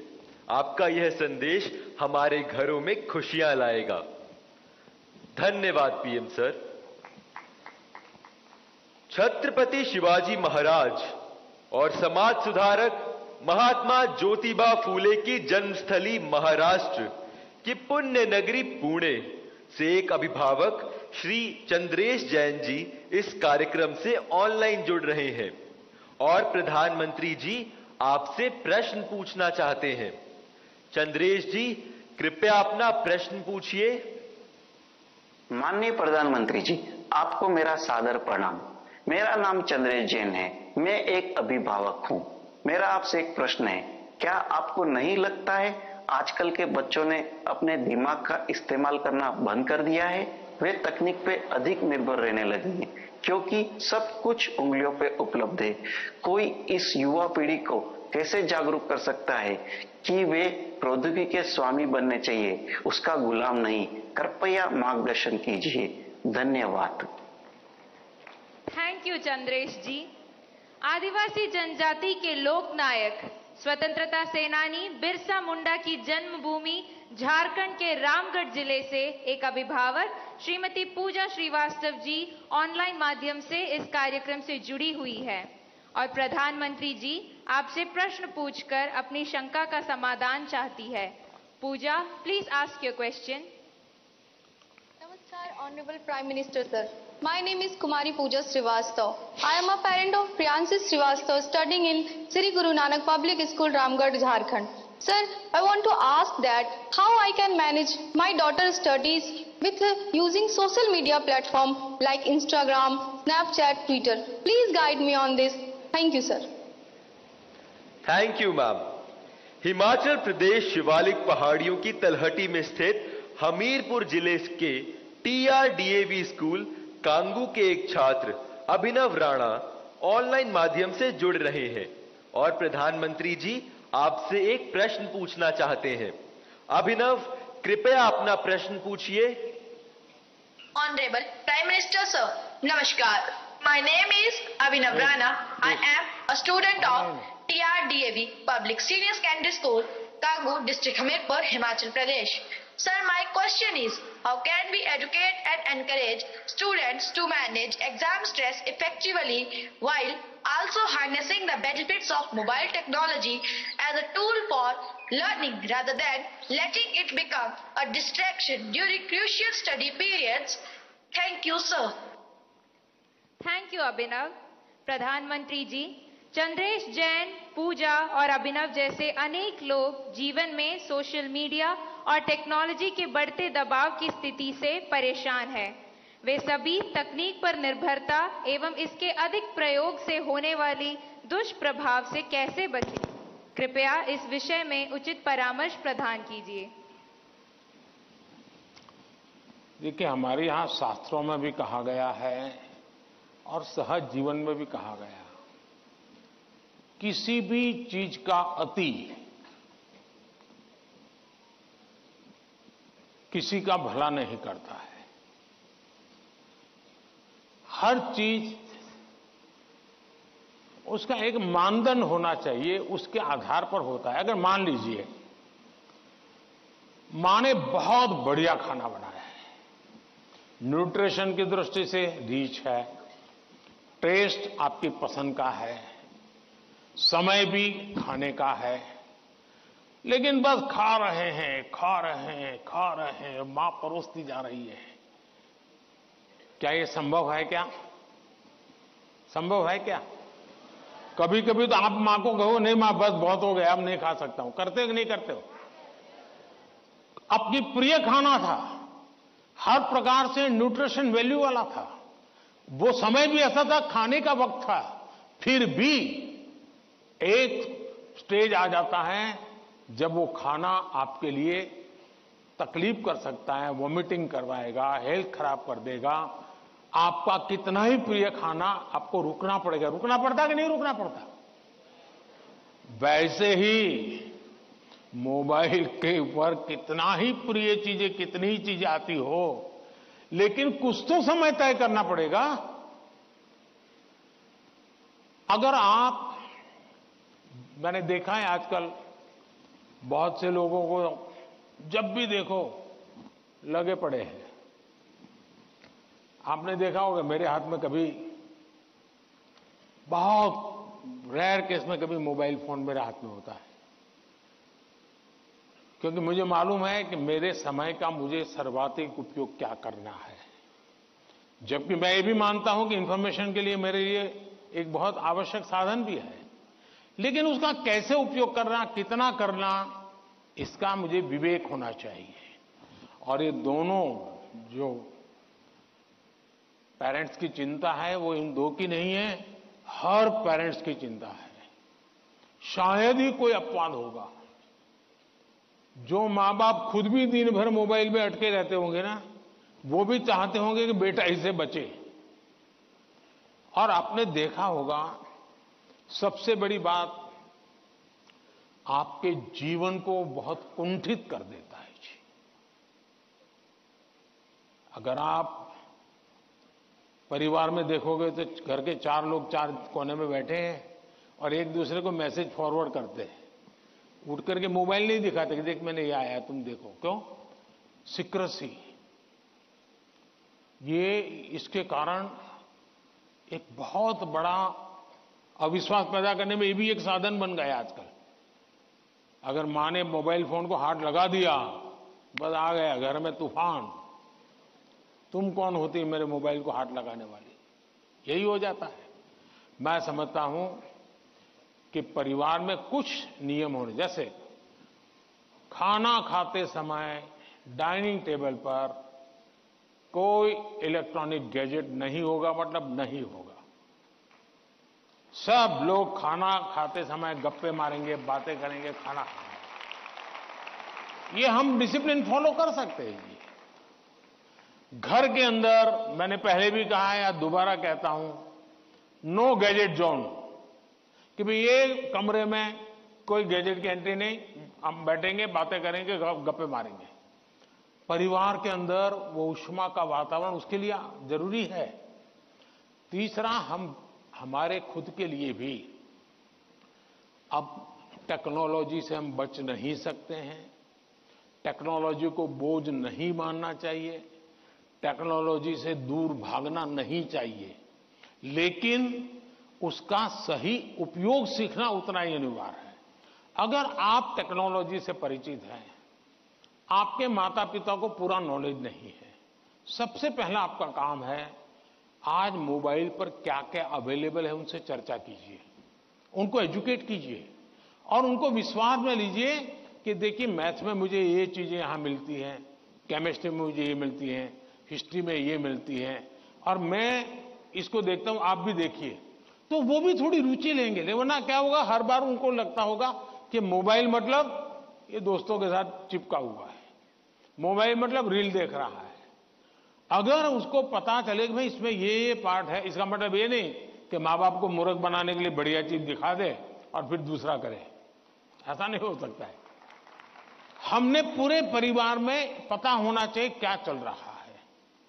हमारे मोबाइल फोन का लॉक करने का जो नंबर होता है वो परिवार के सबको अगर पता हो तो क्या नुकसान होगा। परिवार के हर सदस्य को हर एक मोबाइल का अगर इतनी ट्रांसपेरेंसी आ जाए, आप काफी बुराइयों से बच जाएंगे, काफी बुराइयों से बच जाएंगे। कि भाई हर किसी को हर एक भले मोबाइल अलग होगा लेकिन उसका जो कोड वर्ड है उसको मालूम है, तो ये भला हो जाएगा। दूसरा, आप भी अपना स्क्रीन टाइम को मॉनिटर करने वाले जो एप्स होते हैं उसको डाउनलोड करके रखिए। वो बताएगा कि भाई आपका स्क्रीन टाइम आज इतना हो गया, आपने यहां इतना टाइम गंवाया है, आपने इतना टाइम, वो आप स्क्रीन पर ही आपको मैसेज देता है, वो आपको अलर्ट देता है। जितने ज्यादा ऐसे अलर्ट के टूल्स हैं हमने अपने गैजेट्स के साथ जोड़ के रखना चाहिए ताकि हमें भी पता चले, हाँ यार ज्यादा हो गया, अब मुझे रुकना चाहिए। कम से कम वो हमें अलर्ट करता है। एट द सेम टाइम उसकी पॉजिटिव उपयोग कैसे कर सकते हैं। अगर मान लीजिए मैं कुछ लिख रहा हूं लेकिन मुझे एक अच्छा शब्द मिल नहीं रहा है, तो मैं डिक्शनरी की मुझे जरूरत है, मैं डिजिटल व्यवस्था का उपयोग करके उसका लाभ ले सकता हूं। मान लीजिए कि मैं कर रहा हूं और मुझे कोई अरिथमेटिक का सूत्र ध्यान नहीं आता है, चलिए मैंने डिजिटल चीज का सपोर्ट सिस्टम ले लिया, पूछ लिया उसको, क्या हुआ, फायदा होगा। लेकिन अगर मैं जानता ही नहीं हूं कि मेरे मोबाइल में क्या ताकत है तो मैं क्या उपयोग करूंगा।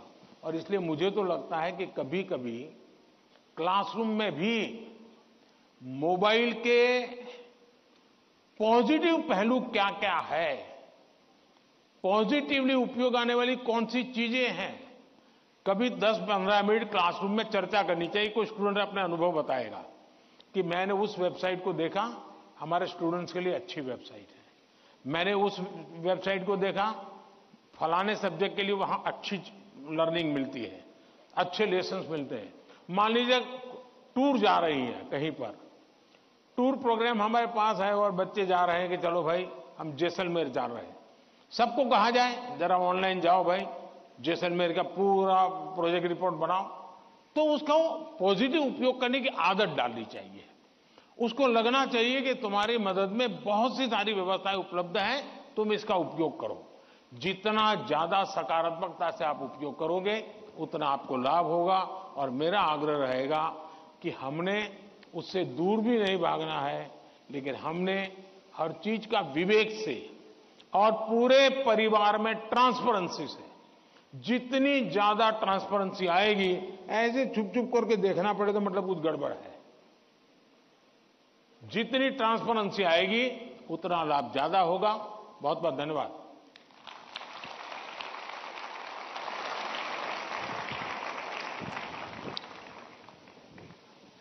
पीएम सर, सफलता के लिए जीवन में संतुलन बहुत महत्वपूर्ण है। यह मंत्र हमें सही राह पर अग्रसर करेगा। धन्यवाद।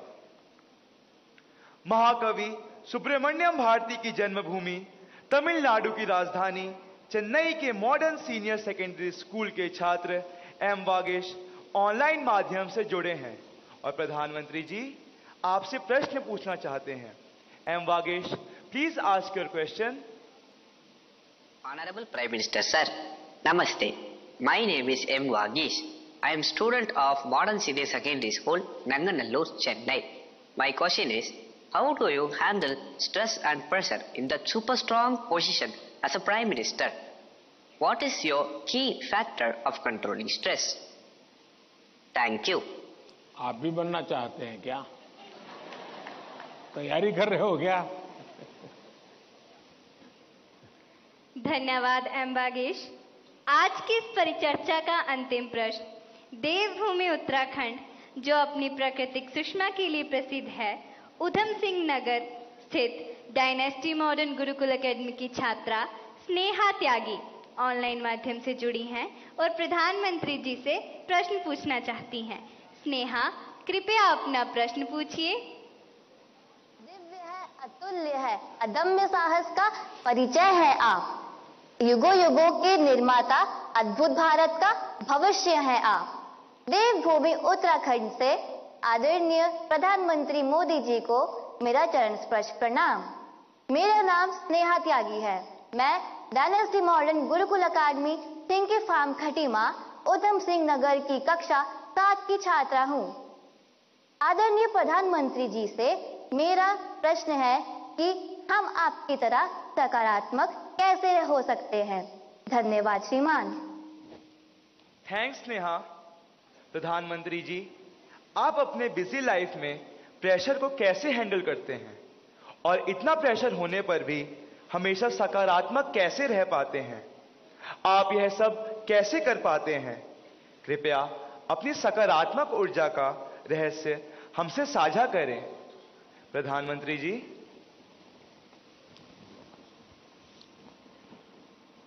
इसके कई जवाब हो सकते हैं। एक तो मुझे अच्छा लगा कि आपको पता है कि प्रधानमंत्री को कितना प्रेशर झेलना पड़ता है।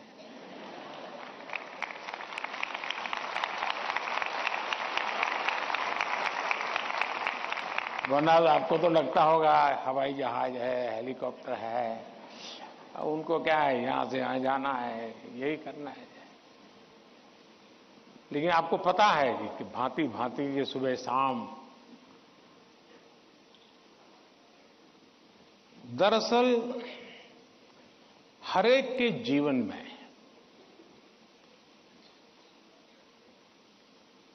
अपनी स्थिति से अतिरिक्त ऐसी बहुत सी चीजें होती हैं जिसको उसे मैनेज करना पड़ता है। जो उसने सोचा नहीं वैसी चीजें व्यक्तिगत जीवन में भी आ जाती है, परिवार जीवन में आ जाती है और फिर उसे भी संभालना पड़ता है। अब एक नेचर ऐसा होता है कि भाई बहुत बड़ी आंधी आई है, चलो कुछ पल बैठ जाए, निकल जाने दो। कुछ संकट आया है, नीची मुंडी करो यार, समय जाएगा। शायद ऐसे लोग जीवन में कुछ अचीव नहीं कर सकते। मेरी प्रकृति है और जो मुझे काफी उपकारक लगी है, मैं हर चुनौती को चुनौती देता हूं।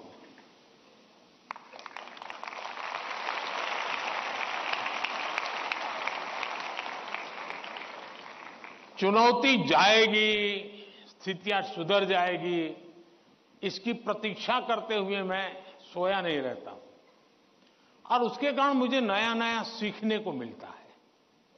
हर परिस्थिति को हैंडल करने का नया तरीका, नए प्रयोग, नई स्ट्रेटजी, ये इवॉल्व करने का सहज मेरी विधा, मेरा अपना विकास होता जाता है। दूसरा, मेरे भीतर एक बहुत बड़ा कॉन्फिडेंस है। मैं हमेशा मानता हूं कि कुछ भी है, 140 करोड़ देशवासी मेरे साथ हैं।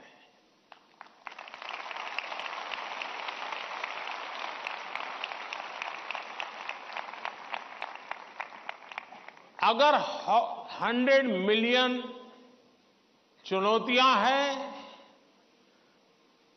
तो बिलियंस ऑफ बिलियन समाधान भी है। मुझे कभी नहीं लगता है कि मैं अकेला हूं। मुझे कभी नहीं लगता है कि मुझे करना है। मुझे हमेशा पता होता है मेरा देश सामर्थ्यवान है, मेरे देश के लोग सामर्थ्यवान है, मेरे देश के लोगों का मस्तिष्क सामर्थ्यवान है। हम हर चुनौती को पार कर जाएंगे। ये मूलभूत मेरे भीतर मेरा सोचने का पिंड है, और इसके कारण मुझे कभी नहीं लगता है यार मुझ पर आया क्या करूंगा। मुझे लगता है नहीं, 140 करोड़ लोग हैं, संभल जाएंगे, ठीक है, आगे मुझे रहना पड़ेगा, और गलत हुआ तो गाली मुझे खानी पड़ेगी। लेकिन मेरे देश का सामर्थ्य, और इसलिए मैं अपनी शक्ति देश के सामर्थ्य को बढ़ाने में लगा रहा हूं। और जितना ज्यादा मैं मेरे देशवासियों का सामर्थ्य बढ़ाता जाऊंगा, चुनौतियों को चुनौती देने की ताकत हमारी और बढ़ती जाएगी।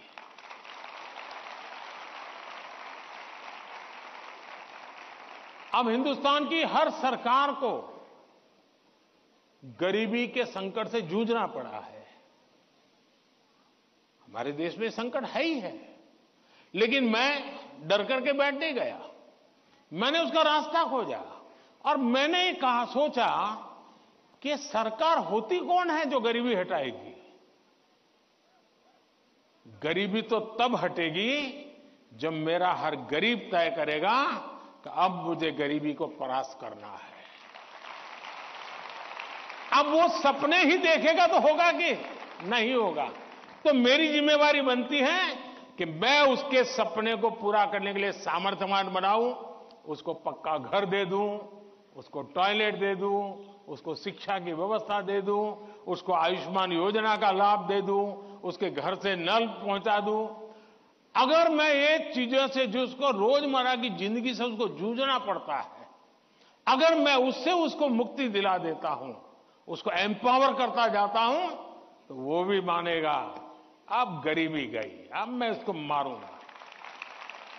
और आप देखिए, इस मेरे 10 साल के कार्यकाल में देश में 25 करोड़ लोग गरीबी से बाहर आए हैं। अब यही चीज और लोग भी तो जैसे बिताया, मैं भी बिता देता। और इसलिए मेरी कोशिश रहती है कि हम देश की शक्ति पर, देश के संसाधनों पर भरोसा करें। जब हम इन सारी चीजों को देखते हैं तो कभी हम अपने आप को अकेला महसूस नहीं करते। जी, मैं क्या करूं, मैं कैसे करूं, अरे मैं तो एक चाय बेचने वाला इंसान, क्या करूंगा, ऐसे नहीं सोच सकता हूं। जी, मुझे पूरा भरोसा होना चाहिए। और इसलिए पहली बात है कि आप जिनके लिए कर रहे हैं उन पर आपका अपार भरोसा।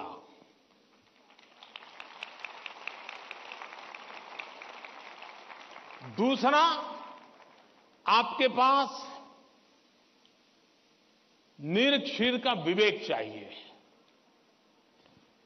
कौन सा सही है, कौन सा गलत है, कौन सा आज जरूरी है, कौन सा अभी नहीं, बाद में देखेंगे। आप प्रायोरिटी तय करने का सामर्थ्य चाहिए। वो अनुभव से आता है, हर चीज को एनालाइज करने से आता है। मैं दूसरा प्रयास ये करता हूं। तीसरा, मैं गलती भी हो जाए तो ये मान के चलता हूं कि ये मेरे लिए लेसन है। मैं इसको निराशा का कारण नहीं मानता हूं। अब आप देखिए कोविड का संकट कितना भयंकर था। मामूली चुनौती थी क्या? पूरी दुनिया फंसी पड़ी थी।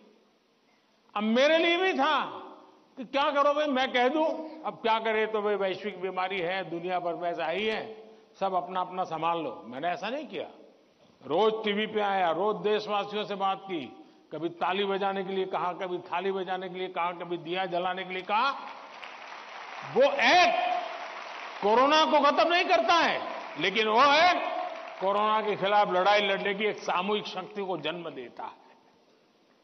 सामूहिक शक्ति को उभारना। अब देखिए, पहले भी खेल के मैदान में हमारे लोग जाते थे, कभी कोई जीत के आता था, कोई जीत के नहीं आता था। जाने वाले को पूछता नहीं था, आने वाले को पूछता नहीं था। मैंने कहा भले 3 मेडल के जीतते आएंगे, लेकिन मैं उसके ढोल पीटूंगा। तो धीरे धीरे करके 107 मेडल लेने का सामर्थ्य उन्हीं बच्चों में से निकला। सामर्थ्य तो था, सही दिशा, सही रणनीति, सही नेतृत्व परिणाम लाता है। जिसके पास सामर्थ्य है उसका सही उपयोग करना चाहिए। और मेरा तो गवर्नेंस का एक सिद्धांत रहा है कि अच्छी सरकार चलाने के लिए, इन समस्याओं के समाधान के लिए भी आपको नीचे से ऊपर की तरफ सही जानकारी आनी चाहिए, परफेक्ट इंफॉर्मेशन आनी चाहिए, और ऊपर से नीचे की तरफ परफेक्ट गाइडेंस जाना चाहिए। अगर ये 2 वे चैनल परफेक्ट रही, उसका कम्युनिकेशन, उसकी व्यवस्थाएं, उसके प्रोटोकॉल उसको ठीक से किया, तो आप चीजों को संभाल सकते हैं। कोरोना एक बहुत बड़ा उदाहरण है। और इसलिए मैं मानता हूं कि हम निराश होने का कोई कारण ही नहीं होता है जीवन में। और अगर एक बार मन में तय कर लिया कि निराश होना ही नहीं है, तो फिर सिवाय पॉजिटिविटी कुछ आता ही नहीं है। और मेरे यहां निराशा के सारे दरवाजे बंद हैं। कोई कोना भी, एक छोटी खिड़की भी मैंने खुली नहीं रखी है कि निराशा वहां से घुस जाए। और आपने कभी देखा होगा, मैं रोता बैठता नहीं हूं जी। पता नहीं क्या होगा, वो हमारे साथ आएगा कि नहीं आएगा, वो हमसे भिड़ जाएगा क्या। अरे होता रहता है जी, हम किस चीज के लिए हैं। और इसलिए मैं मानता हूं कि जीवन में आत्मविश्वास से भरे हुए और अपने लक्ष्य के विषय में। और दूसरी बात है, जब कोई निजी स्वार्थ नहीं होता है, खुद के लिए कुछ करना तय होता है, तो निर्णयों में कभी भी दुविधा पैदा नहीं होती है। और वो एक बहुत बड़ी अमानत मेरे पास है। मेरा क्या, मुझे क्या, इससे मेरा कोई लेना देना नहीं है। सिर्फ और सिर्फ देश के लिए करना और आपके लिए करना, ताकि आपके माता पिता को जिन मुसीबतों से गुजरना पड़ा, मैं नहीं चाहता हूं कि उन मुसीबतों से आपको गुजरना पड़े।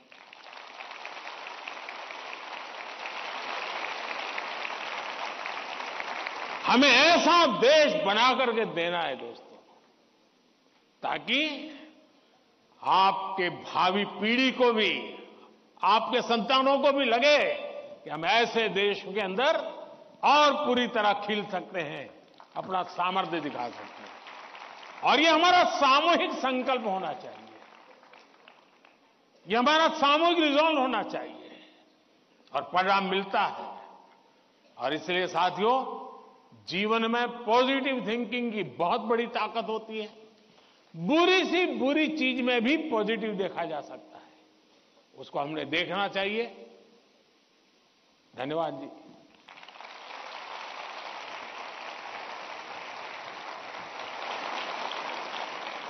पीएम सर, आपने अत्यंत सरलता और सरसता से हमारे सभी प्रश्नों का समाधान कर दिया। हम, हमारे अभिभावक और शिक्षक सदा आपके कृतज्ञ रहेंगे।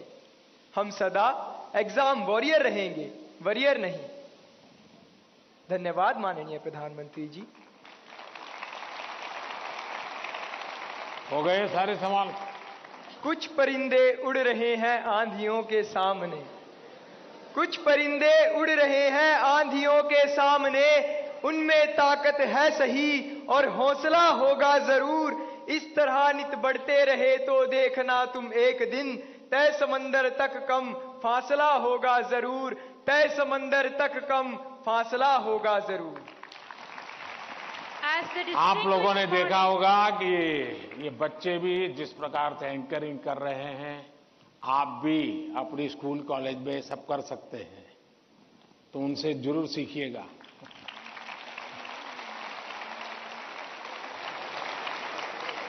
As the distinguished morning of Pariksha Pe Charcha 2024 concludes, we extend our sincere gratitude to Honorable Prime Minister Shri Narendra Modi ji for his wise counsel and inspirational touch. Today, Prime Minister Sir has exemplified the attributes of teaching as identified in the book Nannol. His suggestions have resonated and ignited the spirits of myriad of students, teachers and parents across our nation. Thank you once again, PM Sir. चलिए साथियों, आप सबका भी बहुत बहुत धन्यवाद और मैं आशा करता हूं कि आप इसी उमंग उत्साह के साथ आपके परिवार को भी विश्वास देंगे, खुद भी आत्मविश्वास से भरे हुए और अच्छे परिणाम और जीवन में जो चाहा है उसके लिए जीने की आदत बनेगी और आप जो चाहते हैं वो परिणाम आपको प्राप्त होगा। मेरी आप सबको बहुत बहुत शुभकामनाएं हैं। धन्यवाद। आइए।